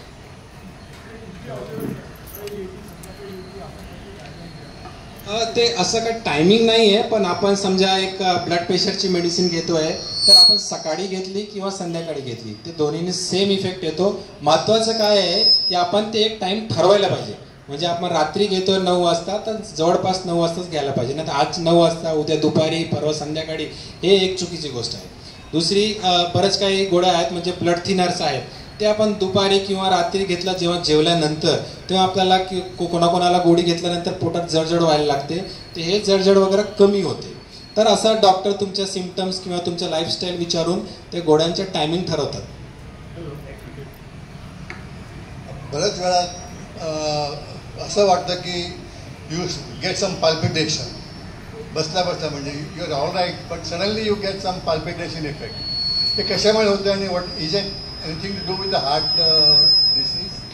पाल्पिटेशन हे एक मेडिकल शब्दात सिम्पटम आहे. म्हणजे आपला हार्ट जे 60 ते 90 किंवा 100 पर्यंत 1 मिनिटात बीट करतात ते एक त्यांचे गतीच्या रेट जे आहे ते वाढते. म्हणजे 120, 130, 140, 150 त्या रेटने ते धावायला लागतात, तेव्हा आपल्याला आपण म्हणतो छातीत माझ्या धडधड होते, म्हणजे खूप वाढलेलं आहे. त्याला आपण मेडिकल भाषेत पाल्पिटेशन असं म्हणतो. तो हाच अर्थ आहे. त्याला आपण एक ग्रुप म्हणतो अरिथमिया. अरिथमिया म्हणजे आपल्या हार्टची गती खूप जास्ती वाढलेली आहे. मग अशा स्थितीमध्ये आपण ECG काढून डॉक्टरांना भेटून पुढे त्या अरिथमियाच्या वेगळ्या वेगळ्या प्रकारे इलाज करता येते, ते आपण करायला पाहिजे. पण ते फक्त 2 मिनिटासाठी असते मग इट बिकम्स नॉर्मल. हा, अशा स्थितीमध्ये जोपर्यंत आपण असा पेशंटच्या ECG काढत नाही तोपर्यंत आपण सांगू शकत नाही की त्याला अरिथमियाच आहे म्हणून. तशासाठी आपल्याकडे वेगळे वेगळे प्रकारचे इन्व्हेस्टिगेशन आहेत. त्याच्यात एक प्रकार होल्टर पण आहे, ज्याच्यामध्ये आपण एक 24, 48 किंवा 72 आवर्ससाठी त्याला मशीन लावतो आणि त्या मशीनमध्ये ECGच्या सतत रेकॉर्डिंग होते. त्याला 2 मिनिटासाठी पण झाला तरी तो ECG मध्ये रेकॉर्ड होईल आणि मग आपण ते पुढे त्याला डायग्नोज करून पुढे त्याचा इलाज करता येतो. कॉन्जेनिटल हार्ट डिसीजमध्ये जर समजा त्या पेशंटला कोल्ड क्लायमेटमध्ये जर समजा ठेवलं तर ते हार्टमध्ये जे बोल असतं ते हिल होऊ शकतं? नाही, असाही गैरसमज आहे. कोल्ड क्लायमेटमध्ये ते हील होते. जे हार्टचे छिद्र असतात त्यांची बरंच काही नॅचरल हिस्ट्री आहे. म्हणजे असे पेशंट्स पण आहे ज्यांनी हार्टला छिद्र होता आणि त्यांनी ऑपरेशन नाही केलं, मग 10 वर्ष, 20 वर्ष, 30 वर्ष किंवा 50 वर्ष नंतर त्यांना काय झालं, असं पण रिसर्च झालेलं आहे. त्याच्यामध्ये असं माहिती पडलं की 1-2 प्रकारचे छिद्र असं आहेत जे 80 ते 90% ते आपोआप बंद होतात. तर त्याचं सगळं रिसर्च ते डॉक्टरांना माहिती पडलेलं आहे. तर तसा प्रकारचा छिद्र असला तर आम्ही त्यांना ऑपरेशन नाही म्हणून सांगतो. 90% बंद होईल, तो आपोआप बंद होईल. त्यांनी जर कोल्ड टाईममध्ये नाही गेलं तरीही बंद झाला असता तो जस्ट एक काइंड ऑफ ते कोइन्सिडन्स झाला की तो म्हणजे कोल्ड इन्व्हायरमेंट किंवा अजून काही त्यांनी केलं त्याच्यामुळे छिद्र बंद झाला असं नाही. त्यांची नॅचरल हिस्ट्री ते आपण म्हणतो, ते नॅचरल हिस्ट्री अशी आहे की ती हा छिद्र 90% पेशंटमध्ये बंद होणारच होता. मरमर म्हणजे ते छिद्रमुळे जे एक आवाज निर्माण होते हार्टमध्ये, ते आम्ही स्टेथोस्कोपनी ऐकतो, त्या आवाजाला मरमर म्हणतात. Reversing heart disease by changing lifestyle, diet, yoga. Can you say something on that? हो, त्याच्याबद्दल मी येणारच होता. Because prevention is best medicine. आता आपण जे काही सांगितलं ते ट्रीटमेंट बद्दल सांगितलं. आपल्याला हृदयविकार होऊच नये हा तर सगळ्यात बेस्ट ट्रीटमेंट आहे. तर हे तर एक आपल्या जे इकडे आपण बसलेलो आहे चांगल्या एन्व्हायरमेंटमध्ये, तिकडे मिनिमम 30 मिनिट्स म्हणजे एक रिसर्च झालेला आहे. म्हणजे मी मनाने आपण काही एक ड्युरेशन सांगत नाहीये. 30 मिनिट्स आठवड्यामध्ये 5 दिवस जर आपण एक्सरसाइज केली, एक्सरसाइज म्हणजे आपण वॉकिंग करणे, थोडा ब्रिस्क वॉकिंग करणे किंवा योगा करणे किंवा स्विमिंग करणे किंवा जॉगिंग करणे किंवा जे काही आपल्याला जमते असं केलं तर हृदयविकाराच्या जे पर्सेंटेज आहे तो खूप खाली जातो, खूपच खाली जातो. म्हणून आता सगळ्याच पुस्तकांमध्ये परदेशांमध्ये असं आहे की 5 days a week and 30 minutes per day moderate intensity exercise हे आपण सगळं करायला पाहिजे. That is the best way to prevent the heart problem. Second, मी सांगितलं की डायबिटीस पण एक खूप मोठं कारण आहे. तर डायबिटीसच्या बद्दल सिम्पटम्स नसेल तरीही आपण जर 40 वर्षाचं झालेलं आहे किंवा 35 वर्ष झालेलं आहे, एकदा आपलं ब्लड शुगर चेक करून घ्यायला पाहिजे आपल्याला डायबिटीज आहे का. आणि डायबिटीज असली तर त्याला इलाज करणं, त्याचे जे डाईट आहे ते फॉलो करणं, म्हणजे गोड पदार्थ सगळं बंद करणं, हे सगळं फॉलो करायला पाहिजे. आणि आता डिजिटल ब्लड प्रेशर मशीन खूप मार्केटमध्ये आलेलं आहे, आपण वापरतो पण आपल्या घरी पण असते. तर कधी एकदा आपण ब्लड प्रेशर चेक करून डायग्नोज करायचं आपल्याला ब्लड प्रेशर आहे का, आणि जर असला तर आपण ताबडतोब डॉक्टरांकडे गेलो तर त्याचा इलाज चालू होईल, हार्ट अटॅकची शक्यता कमी होईल. आपल्याला ओबेसिटी आहे, of course obesity is one of the म्हणजे आपण म्हणतो मुख्य कारण मधला एक आहे. तर असं काही असेल तर आपण वजन कमी करायचा कसा प्रयत्न करायचा, डाईट कसा फॉलो करायचा हे आपण करायचं. स्मोकिंग किंवा अजून काय बॅड हॅबिट्स असेल तर ते आपण बंद करून हे पुढे आपण हेल्दी लाईफस्टाईल कसं आणता येते ते सगळं करायचं. हे सगळं एक मुख्य प्रकार आहे ज्याच्याने आपण हार्ट अटॅक ते प्रिव्हेंट करू शकतो. थायरॉइड आणि हार्ट अटॅकचे संबंध नाही आहे, पण थायरॉइड आणि हार्टचा संबंध आहे. थायरॉइड जर अनस्टेबल असला म्हणजे वाढला असला किंवा कमी असला तर हार्टमध्ये अरिथमिया जे मी तुम्हाला सांगितलं हे बऱ्याच प्रकारचे अरिथमिया जास्ती कॉमन असतात.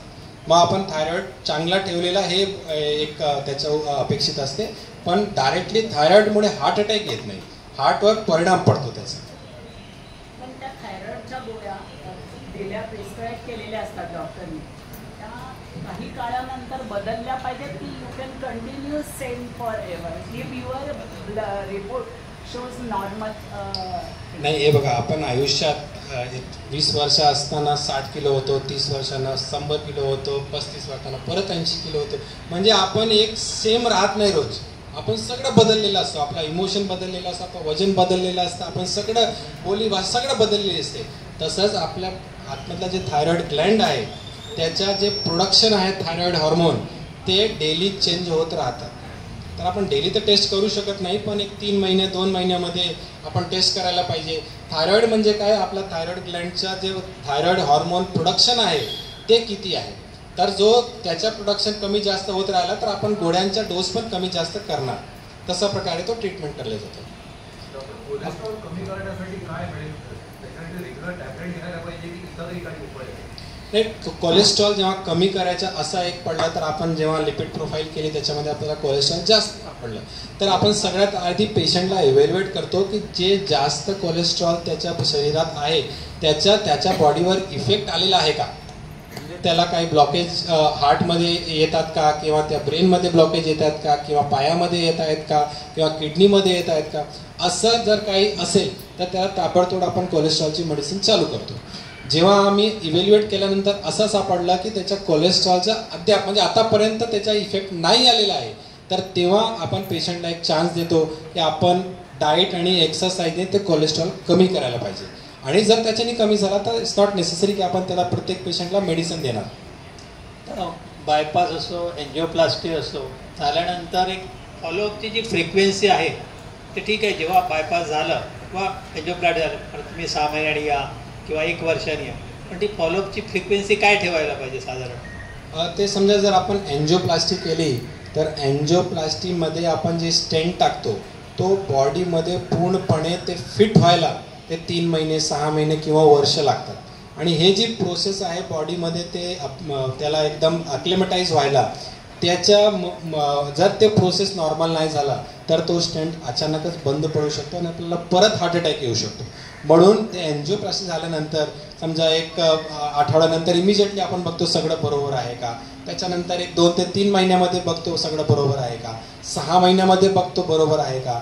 आणि जर तो 6 महिने किंवा वर्ष चांगला असला तर आपण 6 महिन्यात 1 वर्षामध्ये आपण फॉलोअप ठेवायचे. म्हणजे ते स्टेंट बरोबर रक्त पुरवठा करत आहे की नाही ते फक्त खात्री करण्यासाठी. तसंच बायपास जेव्हा केलं आपण ते नवीन नस बसवतो. त्याच्या नसाचं काम काय आहे की आपल्याला आपल्या हातला रक्त पुरवठा करणं. तर त्याच्या नवीन नसमध्ये पण सुद्धा ब्लॉकेज येऊ शकते. तसं आपण ते डायग्नोज करण्यासाठी 3 महिने 6 महिने किंवा इट डिपेंड्स आपण पेशंटला सिम्पटम कसा आहेत, त्याच्या ट्रीटमेंट जे देतो त्याच्या रिस्पॉन्स कसा आहे. चांगला रिस्पॉन्स असला, पेशंट चांगला कंप्लायंट असला, कंप्लायंट म्हणजे त्याने आपण जे काही गोळी सांगितले जे काही इन्स्ट्रक्शन सांगितले आहे ते बरोबर फॉलो करत आहे तर आपण असं पेशंटला 6 महिने किंवा वर्षांनी बोलवतो. जे काही 1-2 दिवस पेशंट गोळी स्किप करतात, मग ते आम्ही ठरवलेलं डाईट फॉलो करत नाही किंवा एक्सरसाइज करत नाही, मग त्यांना परत यायची भीती जास्ती असते. मग त्यांना आपण फ्रिक्वेंट फॉलोअप म्हणजे 1 महिना 2 महिन्यामध्ये आपण त्यांना परत समजवतो आपण जे काय करताय चुकीचं करताय. तशा प्रकारे पेशंटचं आपल्याला हेल्थ चांगलं करता येते. एक घटना तुम्हाला सांगतो. कार्डिओलॉजिस्ट असोसिएशन ऑफ इंडिया आहे, त्यांचं एक फंक्शन होतं मुंबईला हॉटेलमध्ये आणि त्या ठिकाणी डॉक्टर देवी शेट्टी आणि डॉक्टर सक्सेना वगैरे नामांकित कार्डियक सर्जन्स आणि कार्डिओलॉजिस्ट होते आणि तिथे चीफ गेस्ट येऊ शकले नाही आणि माझा ओळखीचा होता organiser. So I was on the stage also. तर त्यावेळेस डॉक्टर सक्सेना आहेत बॉम्बे हॉस्पिटलमध्ये, सिनियर कार्डियक सर्जन आहेत. तर त्यांना एक असेच प्रश्न विचारत होते. एकाने विचारलं की तुम्ही एवढे मोठे मोठे सर्जन आहात, कार्डियक सर्जन, तर तुम्ही आम्हाला असं काही सांगू शकाल का की ज्याच्यामुळे आम्हाला कधी हार्ट अटॅक येणारच नाही. तर त्याने एक एवढं छान उत्तर दिलं. म्हणा is very simple, you die young. आपण आज आचार्य अत्रे या कट्ट्यावर बसलोय आणि मी बरंच आचार्य अत्रेंचं असं विनोदी ते वाचलेलं आहे. म्हणजे तो तसंच झाला. आपण बऱ्याचशा जाहिराती बघतो की अमुक एक तेल कोलेस्ट्रॉलसाठी चांगलं आहे, अमुक एक वापरलं तर ते चांगलं आहे, तर त्याच्याबद्दल आपण काय आहे? अच्छा, हा एक इम्पॉर्टंट प्रश्न आहे. तेल आपण जर केमिकली बघितलं तर 2 प्रकारचे असतो, एक सॅच्युरेटेड फॅट, एक अनसॅच्युरेटेड फॅट. ज्या तेल असतात.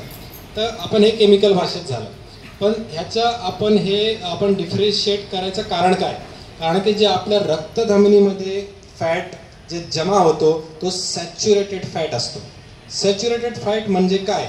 आपण तेलाला जर गरम केला तर तो सॅच्युरेटेड फॅटमध्ये कन्वर्ट होतो.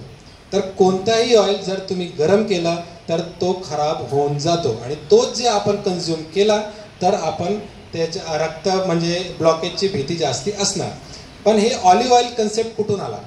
ऑलिव्ह ऑइल जे आहे ते एक मेडिटेरेनियन सिटी आहे, तिकडे ऑलिव्हच्या हे असते ते व्हर्जिन ऑलिव्ह ऑइल. पण त्यांनी ऑलिव्ह ऑइल खाल्लं कसं? त्यांनी ते ऑलिव्ह ऑइल कच्चा खाल्ला, म्हणजे त्यांनी गरमच केला नाही. म्हणजे ऑलिव्ह ऑइलचं जे चांगलं इफेक्ट आहे दॅट इज देअर, बट तो गरम न केल्यामुळे पण त्याच्यात जास्ती चांगले इफेक्ट आले. म्हणून आपण जेव्हा पण कोणताही ऑइल वापरतो आपण असं इन्स्ट्रक्शन करतो जेवढा कमी प्रमाणात वापरता येते, कारण की एनी ऑइल इज बॅड. आणि जेवढा कमी त्याला म्हणजे आपण बाहेर वडापाव खायला गेलं तो ऑइल तो कमीत कमी मला वाटतं 10 दिवस तोच ऑइल गरम करत असते आणि तो ऑइल म्हणजे सगळ्यात खराब ऑइल असते ते ट्रान्स फॅट जे असतात ते type of a saturated fat. तर ते आपण गरम किंवा आपण घरी काय भजी केली, चांगल्या वेदर आहे भजी केली, तर जे उरलेलं ऑइल आहे ते फेकून द्यायला पाहिजे, कारण that oil has converted into a saturated fat. पुढे वापरले तुम्ही आपण त्याच ऑइलनी थोडा भाजी करतो किंवा अजून काही करतो, ते एक चुकीची पद्धत आहे. तर कोणताही ऑइल परत न गरम करता वापरायला पाहिजे. दुसरा कमी प्रमाणात वापरायला पाहिजे. आणि ऑल जे वनस्पतीमुळे आलेलं ऑइल आहे किंवा आपण सोयाबीन असो सनफ्लॉवर असो कोणताही oil they all are good but in limited quantity. Animal fat म्हणजे घी, तूप आणि बटर असलेला ते त्याच्यामध्ये ट्रान्स फॅट आणि सॅच्युरेटेड फॅट खूप जास्ती प्रमाणात असतो, ते तो शक्यता कमीचं कमी वापरायचा.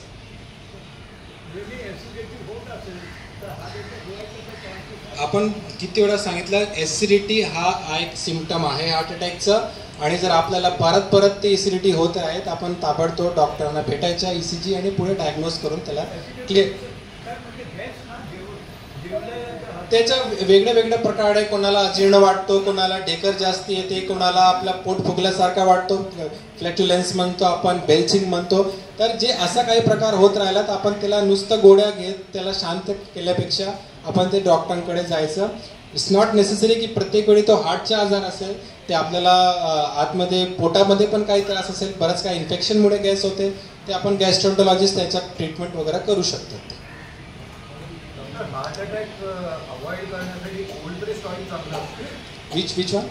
Cold pressed oil. हा तो एक प्रकार मी तुम्हाला सांगितलं. कोणताही ऑइल वापरा ज्याच्यामध्ये सॅच्युरेटेड फॅट कमी आहे, ट्रान्स फॅट कमी आहे आणि क्वांटिटी कमी आहे, that is enough for best oil for us. Two questions. One is, does sonography also have the risk of radiation? And other one. That's one question. Second question is, what about the variables when monitoring the blood pressure and all that? Are the variables which is about a lot of it is talked about? Is it an effective way to keep track of the blood pressure? Because somebody says, you measure your blood pressure frequently. Where to go, whom to approach. This is a challenge for any common person. So is this variable thing which is talked about an effective way to that? पहिला तुम्ही विचारला sonography. सोनोग्राफीची जी पद्धत आहे, जे science आहे, तो ultrasound आहे, sound wave. ते आपण पेशंटमध्ये साऊंड वेव्ह टाकतो आणि साऊंड वेव्हच्या रिफ्लेक्शन ते फिजिक्स आहे ते मशीनमध्ये कॅप्चर होते. मग त्याच्यामध्ये कुठेही रेडिएशन येत नाही. We do not use radiation. It is a sound wave which is projected inside the patient आणि त्याचं आपण रिडिंग घेतो मशीनमध्ये. त्याला अल्ट्रासोनोग्राफी म्हणतात. म्हणजे अल्ट्रा वेव्हलेंथची जी साऊंड्स असतात त्याला आपण वापरतो. दुसरा variables of blood pressure and heart. आपल्या इमोशन, आपल्या ॲक्टिव्हिटी, आपली जी सोच समज आहे ती रोज बदलत राहते. आज आपल्याला टेन्शन आहे, उद्या आपण खुश आहेत, परवा दिवशी आपण चिडलेलो आहोत. मग आपल्या हार्टचे जे पॅरामीटर्स आहेत ते कीप ऑन चेंजिंग. पण आपल्याला जर ब्लड प्रेशर आहे किंवा ब्लड प्रेशर व्हायची शक्यता आहे ह्याच्याच म्हणजे आपण रोजच ब्लड प्रेशर चेक करणं हा एक चांगलं योग्य नाही आहे. तुम्हाला जर तुमच्या सिम्पटम्समध्ये काय बदल वाटत आहे तर तुम्ही होम ब्लड प्रेशर मॉनिटरिंग म्हणजे आपण एक ठरवलेला आणि बेस्ट टाईम ते सकाळचा आहे. जेव्हा आपण उठतो, जेव्हा उठल्यानंतर लगेच आपण एकदा ब्लड प्रेशर चेक केलं, आज नॉर्मल आला तर आपण रोज चेक करायची गरज नाही. आपण जर जास्ती आला तर may be within 2-3 days 4 days 1 week आपण मॉनिटर करणार आणि 1 week सलग आपला ब्लड प्रेशर जास्ती आला तर आपण डॉक्टरांची सल्ला घेणार. What will you say about calcium blockage? Calcium blockage.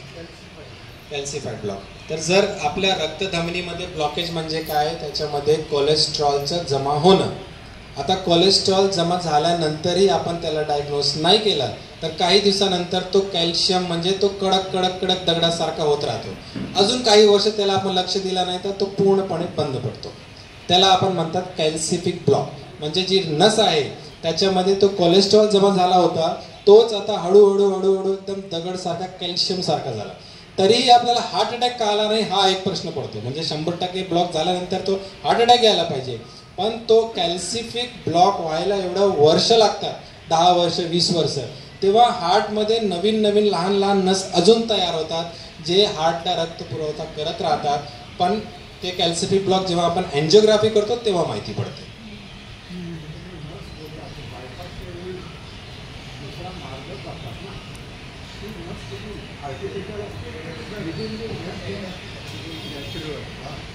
ती नस वापरतात ते वेदर ती विदिन बॉडी असते की आर्टिफिशियल नस वापरतात? नाही, आपण जे बायपाससाठी नस वापरतो ते आपल्या बॉडीचाच पार्ट असतो.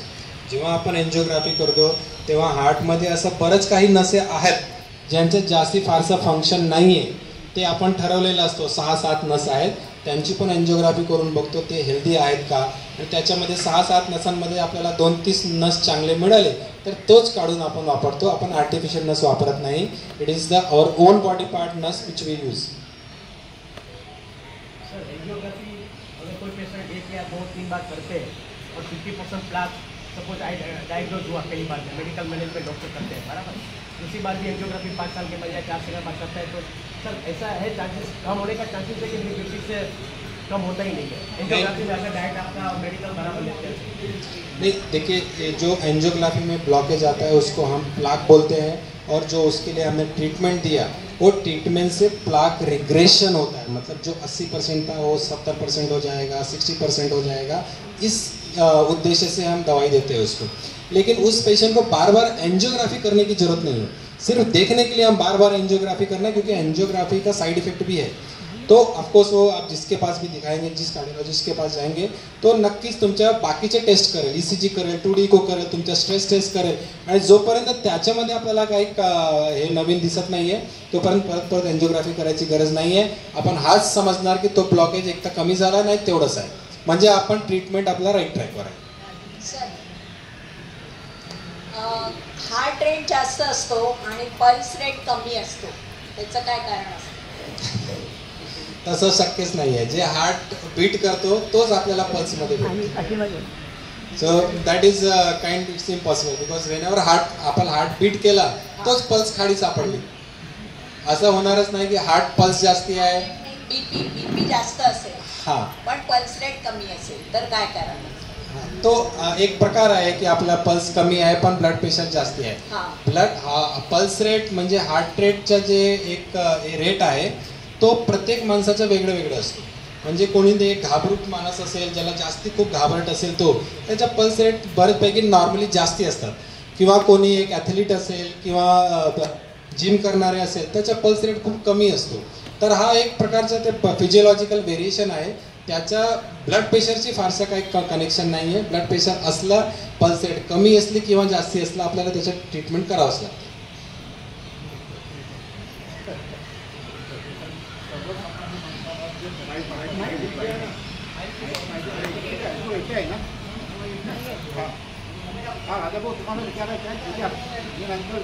हॅलो हॅलो डॉक्टर, एक प्रश्न हा ECCP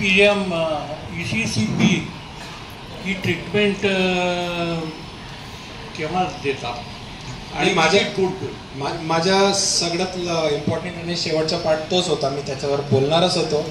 म्हणजे मिथ्स काय, आपण हार्ट बीटच्या डायग्नोसिस किंवा ट्रीटमेंटमध्ये मिथ्स काय म्हणजे चूक कुठे होते आपण. तर त्याच्यातला एक प्रकार आहे ते चिलेशन. पण खूप ऐकलेलं आहे, जेव्हा आपण पेशंटचा डायग्नोज करतो त्याला 3 ते 4 ब्लॉकेज आले, आम्ही बायपास सांगतो आणि तो माणूस घाबरून जातो की बायपास म्हणजे आपल्याला काय होणार, पुढे जगणार की नाही आपण, म्हणजे इज जस्ट स्केअर्ड. तर कोणीतरी तर भेटतो की आपण चिलेशन दिला की तो ब्लॉकेज जाईल. हा चिलेशननी ब्लॉकेज जाणार हा एक चुकीचा ट्रीटमेंट आहे. चिलेशननी ब्लॉकेज जात नाही. चिलेशन एक प्रकारची सायन्स होती जे सायन्सने इव्हॅल्युएट केलं की आपण हा ट्रीटमेंट कोणाला देऊ शकतो का, तर त्याच्यामध्ये उत्तर असं आला की चिलेशननी हार्ट ब्लॉक जात नाही. तर चिलेशनवर डिपेंडेंट राहून आपण ते जे ब्लॉकेज आहे त्याला दुर्लक्ष करून आपण जर तो घेत राहिलो आहे तर हा एक चुकीचं ट्रीटमेंट आहे. तसं आपण काय करायला नको. आपण जर ब्लॉकेज आहे तर आपण त्याचे जे काही योग्य इलाज आहे एन्जिओप्लास्टी किंवा बायपास ते करायलाच पाहिजे. आणि मी तुम्हाला सांगतो बायपासचे रिझल्ट किती चांगले आहेत. म्हणजे जेव्हा एक 1980 किंवा 1990च्या म्हणणार तेव्हा ते 70 to 80% सर्वायवल होता. पण आजच्या काळात it is almost more than 95%. कारण की ते जे इन्सिजन घेत होते ते छोटा झाला, मशीन चांगली आली, नस सापडायच्या जे प्रोसिजर आहे ते छोटा झाला, ICU केअर चांगली झाली. म्हणजे बायपासमध्ये आपल्याला असा काही आला तर आपण लाईफ संपली असा काही नाही आहे. मग त्या घाबरीमुळे आपण चिलेशन हे सगळ्या मार्गावर जाऊ नये. दुसरं एक आहे ECP, हे तुम्ही म्हणाले. ECP म्हणजे काय, आपण पायामध्ये एक मशीन लावतो, तो पायाला मसाज करतो. त्याचा उद्देश आहे की ते जो ब्लड पंप करणार त्याच्याने तो हार्टचा ब्लॉकेज उघडून जाणार. हा एक आपण हायपोथेसिस आहे. म्हणजे असा होऊ शकतो असा आम्ही विचार केला, पण तसं काही होत नाही. म्हणजे हे सगळं जे आहे ते एक्सपेरिमेंटल थेरपी आहे. Experimental therapy. तर ज्या माणसाला आपण काही इलाज देऊ शकत नाही, असाही काही पेशंट आहे ज्यांना आपण बायपास सुद्धा करता येत नाही, एन्जिओप्लास्टी करता येत नाही आणि त्यांचा त्रास अजिबात कमी होत नाहीये, तर त्याच्यामध्ये काही न आपण काहीच करत नाहीये, त्यापेक्षा ECP, चिलेशन असं काही एक्सपेरिमेंट थेरपी ट्राय करू शकतो. तर असे काही ते थेरपीज आहे, त्याच्या आतापर्यंत काही सायंटिफिक डेटा नाही आहे. मग आपण त्याच्या भानगडीत पडून आपण ECP किंवा चिलेशन किंवा आयुर्वेदिक काही माधवबाग ट्रीटमेंट हे सगळं एक जे आहे ते आपण डिले करतो. तर माझ्या मते आम्ही being allopathic doctor I always advise की आपल्याला जर ब्लॉकेज सापडला आहे तर त्याच्यात योग्य इलाज आहे ते करायला पाहिजे. एक मिनिट आपल्याकडे प्रश्न खूप झालेत. त्यात मुख्य म्हणजे तुमचे काही पॉइंट्स राहता कामा नये, तेवढी फक्त काळजी घ्या. आणि आता आपण प्रश्न उत्तर मला वाटतं जरा वेळ थांबूया. ते 1 तास जवळजवळ उभं राहून बोलताय. तुम्ही बसून बोलायला हरकत नाही, तुम्ही बसून बोला आणि आधी तुमचे पॉइंट क्लिअर करा, मग आपण प्रश्न उत्तर घेऊ. तर मोस्ट ऑफ द पॉइंट तर माझे चिलेशन म्हणजे आपण एक केमिकल आहे त्याला आपण EDTA म्हणतो. EDTA जो केमिकल आहे त्याला आपण इंजेक्ट करतो बॉडीमध्ये आणि तो चिलेशन काय करेल की जो कॅल्शियम किंवा बाकीचं जे ब्लॉकेजमध्ये अब्झॉर्ब झालेला आहे तो त्याच्याशी कॉम्प्लेक्स बनवेल आणि निघून जाईल. दिस इज अ थिअरी, पण प्रॅक्टिकलमध्ये तसं होत नाही. तो ॲक्च्युली काय करतो EDTA, ते आपल्या बॉडीमधलं जे आयन आहे त्याच्याशी कंबाईन होतो आणि आयन कमी करून टाकतो. माझ्याकडे 2 पेशंट आहे आणि इथले आपला अशोकनगरचे आहे, यांनी चिलेशन घेऊन त्यांच्या हिमोग्लोबिन 4 वर आला आणि ते ॲडमिट झाले हार्ट अटॅकमुळे नाही, अनिमियामुळे, रक्त कमी झाल्यामुळे. आणि त्याचं कारण काय होतं, चिलेशन ते 30 सायकल 20 सायकल त्यांचे चालू होतं ते. तर असं काही आपण न करता डॉक्टरांची सल्ल्यानुसार जे काही ट्रीटमेंट आहे ते करून घ्यायला पाहिजे, हाच माझा ॲडवाईस असणार आहे. तर ECP ते सांगितले ते पण एक एक्सपेरिमेंटल थेरपी आहे, चिलेशन एक एक्सपेरिमेंटल थेरपी आहे. आयुर्वेदिक मी असं म्हणत नाही, आयुर्वेदिक मी ब्लॉकेज जात नाही because I am not a suitable doctor for it. Ayurvedic definitely it might be helping, but whatever I advise की वेन यू आर आपण ब्लॉकेज आला आहे आणि कोणी म्हटलं की आयुर्वेदिकने ते जातो, तुम्ही जर ते योग्य असली तर आयुर्वेदिक ट्रीटमेंट घ्या, पण that is not the treatment. आपण बायपास पण जर करायला ॲडवायजेबल असेल ते करायला पाहिजे, एन्जिओप्लास्टी पण करायला पाहिजे किंवा आपली ॲलोपॅथिक मेडिसिन चालू ठेवायला पाहिजे. ॲट द सेम टाईम तुम्हाला जर ते डॉक्टरांनी चांगला समजावलं आहे आणि त्याच्याने तुम्हाला रिझल्ट येतोय तर आयुर्वेदिक ट्रीटमेंट घ्यायला काही हरकत नाही. हो, मला वाटतं मी most of the point cover केलेला आहे. माझा मुख्य उद्देश होता डायग्नोसिस करणे हार्ट अटॅकचं लक्षण किंवा आपण चांगले ओळखतो, ताबडतोब ट्रीटमेंट कसं करतो, त्याच्या हार्ट अटॅकच्या वेगळ्या प्रकारच्या ट्रीटमेंट काय, त्याच्या प्रत्येक ट्रीटमेंटचे काय प्रोज आहे कॉन्स आहे, ते आपण फायदा नुकसान काय आहे ते बघितलं, आणि जे मिथ्स होते ते आपण त्याच्याबद्दल डिस्कस केलं. I think most of the points जे आपल्याला हृदयविकाराचे असते ते कव्हर झालेले आहेत. बाकी कोणाला काही प्रश्न असेल तर I am happy to answer. जसं मी सांगितलं, आपला एक हार्ट रेटच्या म्हणजे पल्स रेटच्या मानक ठरवलेला आहे, तसं ब्लड प्रेशरचा पण एक मानक आहे. म्हणजे तो 110 120 खालच्या सिस्टॉलिक ब्लड प्रेशर ते 140 पर्यंत हा एक नॉर्मल रेंज आहे. त्याच्या खाली गेला तर लो ब्लड प्रेशर, वरती गेला तर हाय ब्लड प्रेशर. नाही, लो ब्लड प्रेशरनी अटॅक येतो असं नाहीये, हार्ट अटॅक झाल्यामुळे लो ब्लड प्रेशर होते हे असा एक प्रकार आहे. म्हणजे लो ब्लड प्रेशर होतं म्हणून त्याला हार्ट अटॅक आला नाही, त्याला हार्ट अटॅक आलेला आहे म्हणून त्याचा ब्लड प्रेशर लो झालेला आहे.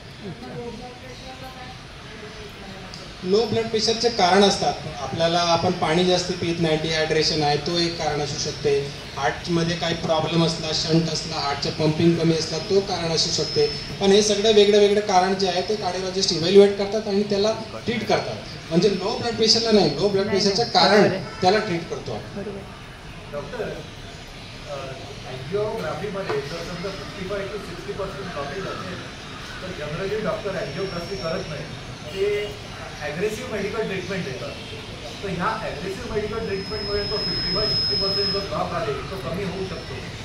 डेफिनेटली. आपण जेव्हा एन्जिओग्राफी करतो त्याला आपण बॉर्डर लाईन लिजन म्हणतात. म्हणजे ते 50 ते 70%, 50 ते 70% जे आहे ते ग्रे झोन आहे. म्हणजे त्याला ट्रीट केल्यानंतर त्याला फायदा पण होऊ शकतो, नुकसान पण होऊ शकतो.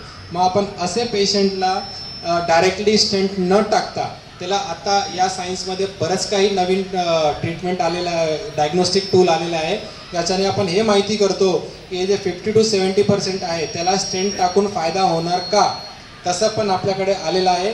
तो आपण टेस्ट करतो. जर त्याच्यामध्ये त्याला फायदा होईल तर आपण स्टेंट टाकतो. जर त्याला फायदा नाही होणार आहे म्हणजे त्याचा ब्लॉकेज कमी प्रमाणात आहे तर आपण नुसतं ब्लड थिनर गोळी आणि कोलेस्ट्रॉलचे मेडिसिन, ब्लड प्रेशरचे मेडिसिन हे सगळं ॲडवाईस करतो. डॉक्टर माईक कोणाकडे बंद करा, माईक कोणाकडे बंद करा, बंद नाही केलं.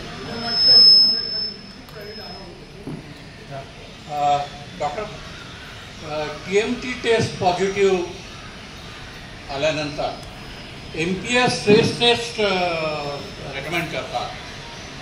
What is the difference?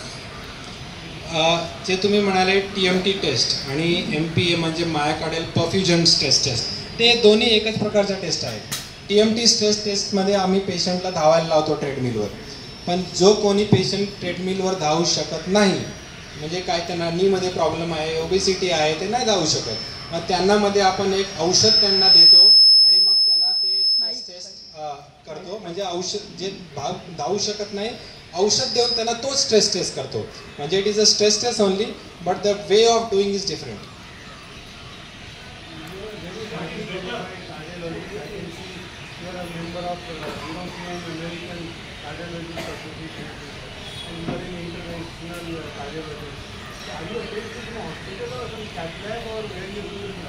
Definitely. म्हणजे कार्डिओलॉजिस्ट स्टेंट बसवणार कुठे, क्लिनिकमध्ये.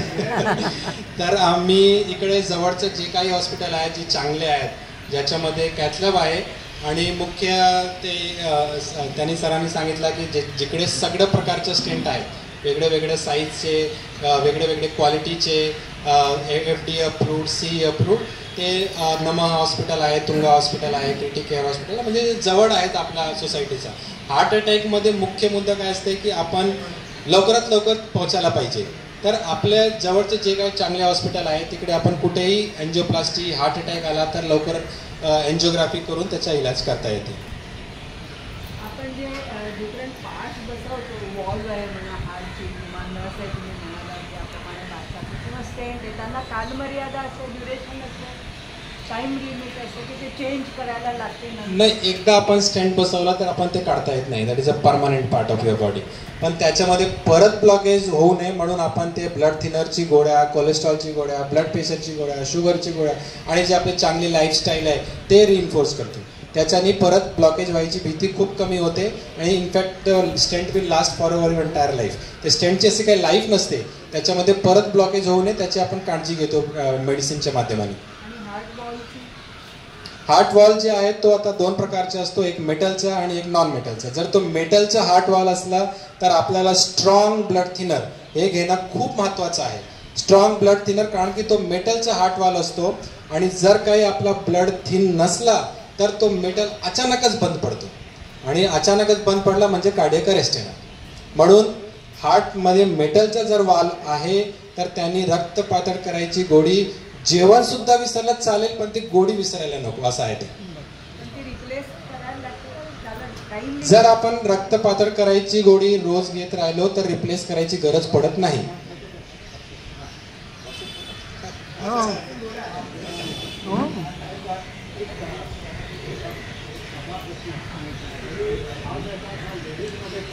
जेंट्समध्ये जास्त असं काही एक संवाद आहे असं काही नाही आहे. त्याचा एक म्हणजे सॅड पार्ट असा आहे की आपल्या समाजात, आपल्या भारतात लेडीजला आपण जास्ती इम्पॉर्टन्स देत नाही. जरी आपल्या माणसाला कोणाला चेस्ट पेन झाला आपण ताबडतोब हॉस्पिटलला जातो, पण किंवा आपल्या घरात असलेला कोणी महिलाला चेस्ट पेन झाला तो बऱ्याच वेळी आपल्याला सांगतच नाही की काहीतरी असेल, आपण काहीतरी क्रोसिनची गोळ्या घेऊ किंवा ऍसिडिटीची गोळ्या घेऊ.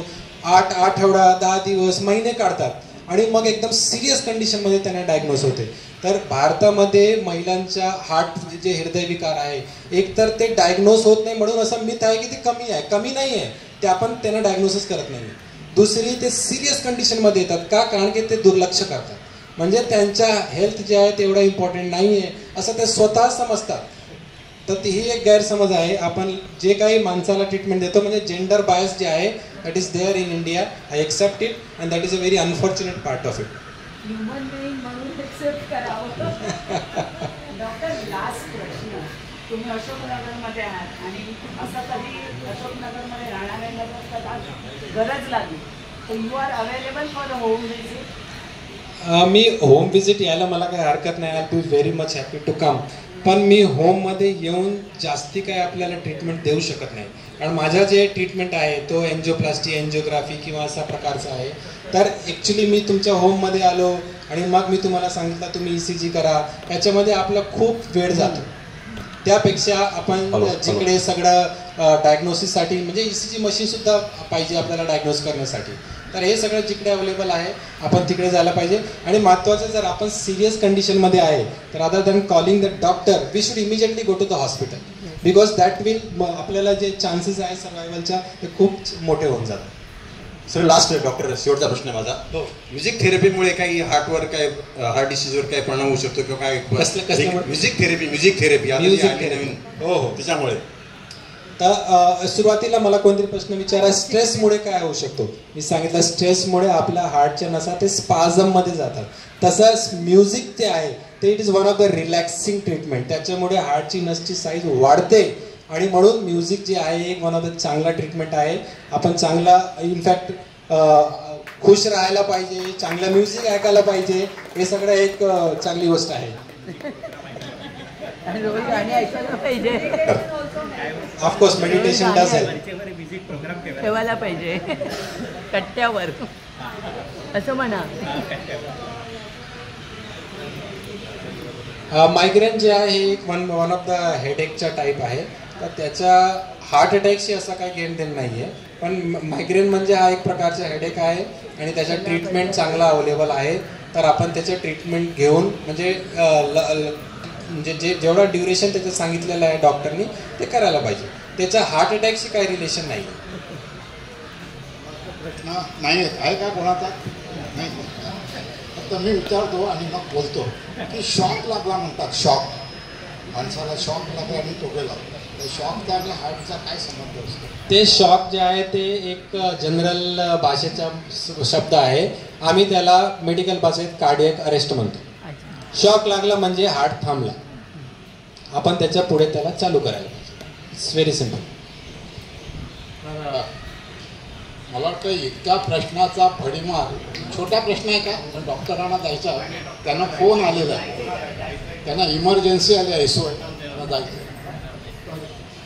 एवढा प्रश्नांचा भडीमार होईल असं त्यांना पण वाटलं नसेल. मला वाटतं एखादा प्रोफेसरला आता पोराने भेडसावून सोडावं ना असे प्रश्न विचारले, पण तो विषय तसा होता आणि छोटे छोटे साधे साधे प्रश्न त्याला त्यांनी छान उत्तरं दिली. प्रश्न अजून पुष्कळ आहेत, आम्हाला प्रत्येक तरी आम्ही त्यांची मिसेस आलेली नाही आहे पुष्कळ सांगणार. पण त्याने इकोस्प्रिंगचं जे सांगितलं ना ते तुम्हाला मी माझं उदाहरण देतो. मी 2011ला मला असा स्ट्रेस आला, डॉक्टरना हॉस्पिटलमध्ये गेलो आणि डॉक्टर केरकर त्यांचे शिक्षक डॉक्टर केरकर माझे गुरु आहेत, ते माझे गुरु आहेत, त्यांच्याकडे मी कोणतं हॉस्पिटल ते आपला हार्ट एशियन हार्टमध्ये गेलो आणि त्याने मला पहिला प्रश्न विचारला. मी दुसऱ्यांदा जेव्हा गेलो तेव्हा मला ते म्हणत तुम्हाला मी इकोस्प्रिंग दिली तुम्ही घेत होता का? मी नाही, मी बंद केली. कळलं केला. त्याचा परिणाम माझा बायपास 2019 करायला. तर इकोस्प्रिंगचं जे इम्पॉर्टन्स आहे त्याच्यासाठी तुम्हाला मला बऱ्याच लोकांनी प्रश्न विचारला स्टेंटची लाईफ काय. स्टेंटची लाईफ म्हणजे जोपर्यंत तुम्ही ट्रीटमेंट घेत राहील, जेव्हा तुम्ही ट्रीटमेंट बंद केली तेव्हा स्टेंट पण बंद पडेल आणि पुढच्या स्टेप म्हणजे बायपास. तर हा एक लाईव्ह एक्झाम्पल आहे तुमच्यासाठी. तर डॉक्टर इथे कसे आले हा तुम्हाला प्रश्न पडेल, ज्यांना आम्ही का बोलवलं.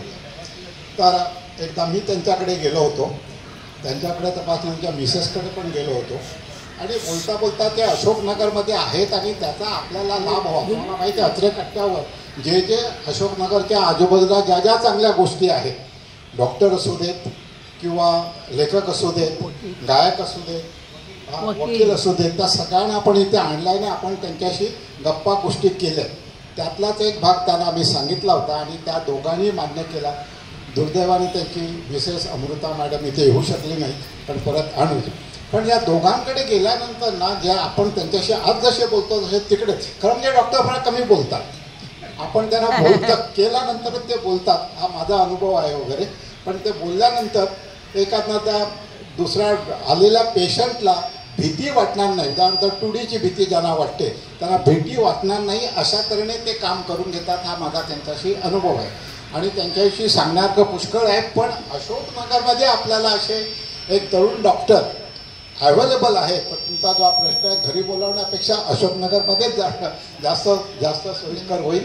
आणि तर डॉक्टर परत तुम्हाला आम्हाला, कारण लोकांकडे प्रश्न भरपूर आहे, काही प्रश्न जरा आपण विचारते वेळी डॉक्टरांना पण एम्बॅरसिंग होणे असे विचारले पाहिजे. आपलं नॉलेज त्यांच्यावर आपण लादू नये, पण आपल्या सर्वसामान्य माणसांना जे काय वाटतं ते प्रश्न खरंच विचारलं पाहिजे.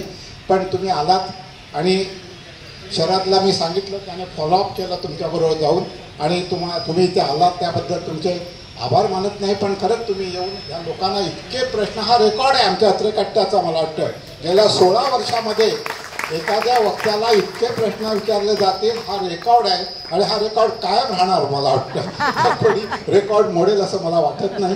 तर खरंच वेळ कमी आहे म्हणून जरा कमी बोलतो मी.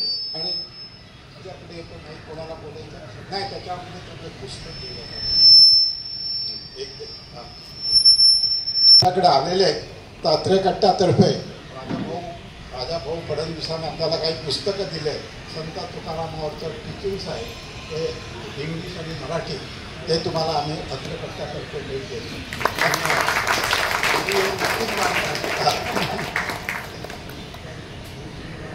त्या कार्यक्रमाच्या आभार प्रदर्शनी औपचारिकता असली तरी आपण डॉक्टर सुशील सरांचे आभार जेवढे मानायचे तेवढे थोडेच आहे. कारण असा फार क्वचित प्रोग्राममध्ये आहे की प्रश्न विचारा, किंबहुना आम्ही सांगणार असो त्यांना की प्रश्न आपण शेवटी ठेवूया. पण आज ते एकटेच असल्यामुळे फुल स्विंगमध्ये होते. मॅडम असत्या तर कदाचित त्यांना एवढं बोलता आलं नसतं, आपल्याला एवढे प्रश्नांची उत्तर मिळाली नसती. पण आपलं इंटरॅक्ट व्हायचा सवालही नाही बाकी ते. तर आज आपण म्हणजे जनरली आपण जवळजवळ 75% केसेस हार्ट अटॅकने गेला म्हणून ऐकतो. अर्धवट ज्ञान होतं. आज बरंचसं ज्ञान लोकांना मिळालं आहे. काय काळजी घ्यायची हे पण कळलेलं आहे. काय काळजी घ्यायची हे कळलं. म्हणजे बऱ्याच जणांना सुशिक्षित करून आज सोडलं आहे डॉक्टरने. आता मगाशी मी महत्त्वाचा प्रश्न विचारला त्यांना की एन्जिओप्लास्टिक आहे किंवा ओपन हार्ट सर्जरी बऱ्याच जणांची झालेली आहे, पण फॉलोअप सगळेच घेत नाही. मी परवा डॉक्टरला पहिल्यांदाच भेटायला लागलो. आम्ही इथलं इन्व्हिटेशन देताना तर म्हटलं मलाही 3-4 वर्ष झाली एन्जिओप्लास्टिक करून, मी फॉलोअप केलेलं नाही. म्हणून मी स्वतःच त्यांना प्रश्न विचारला.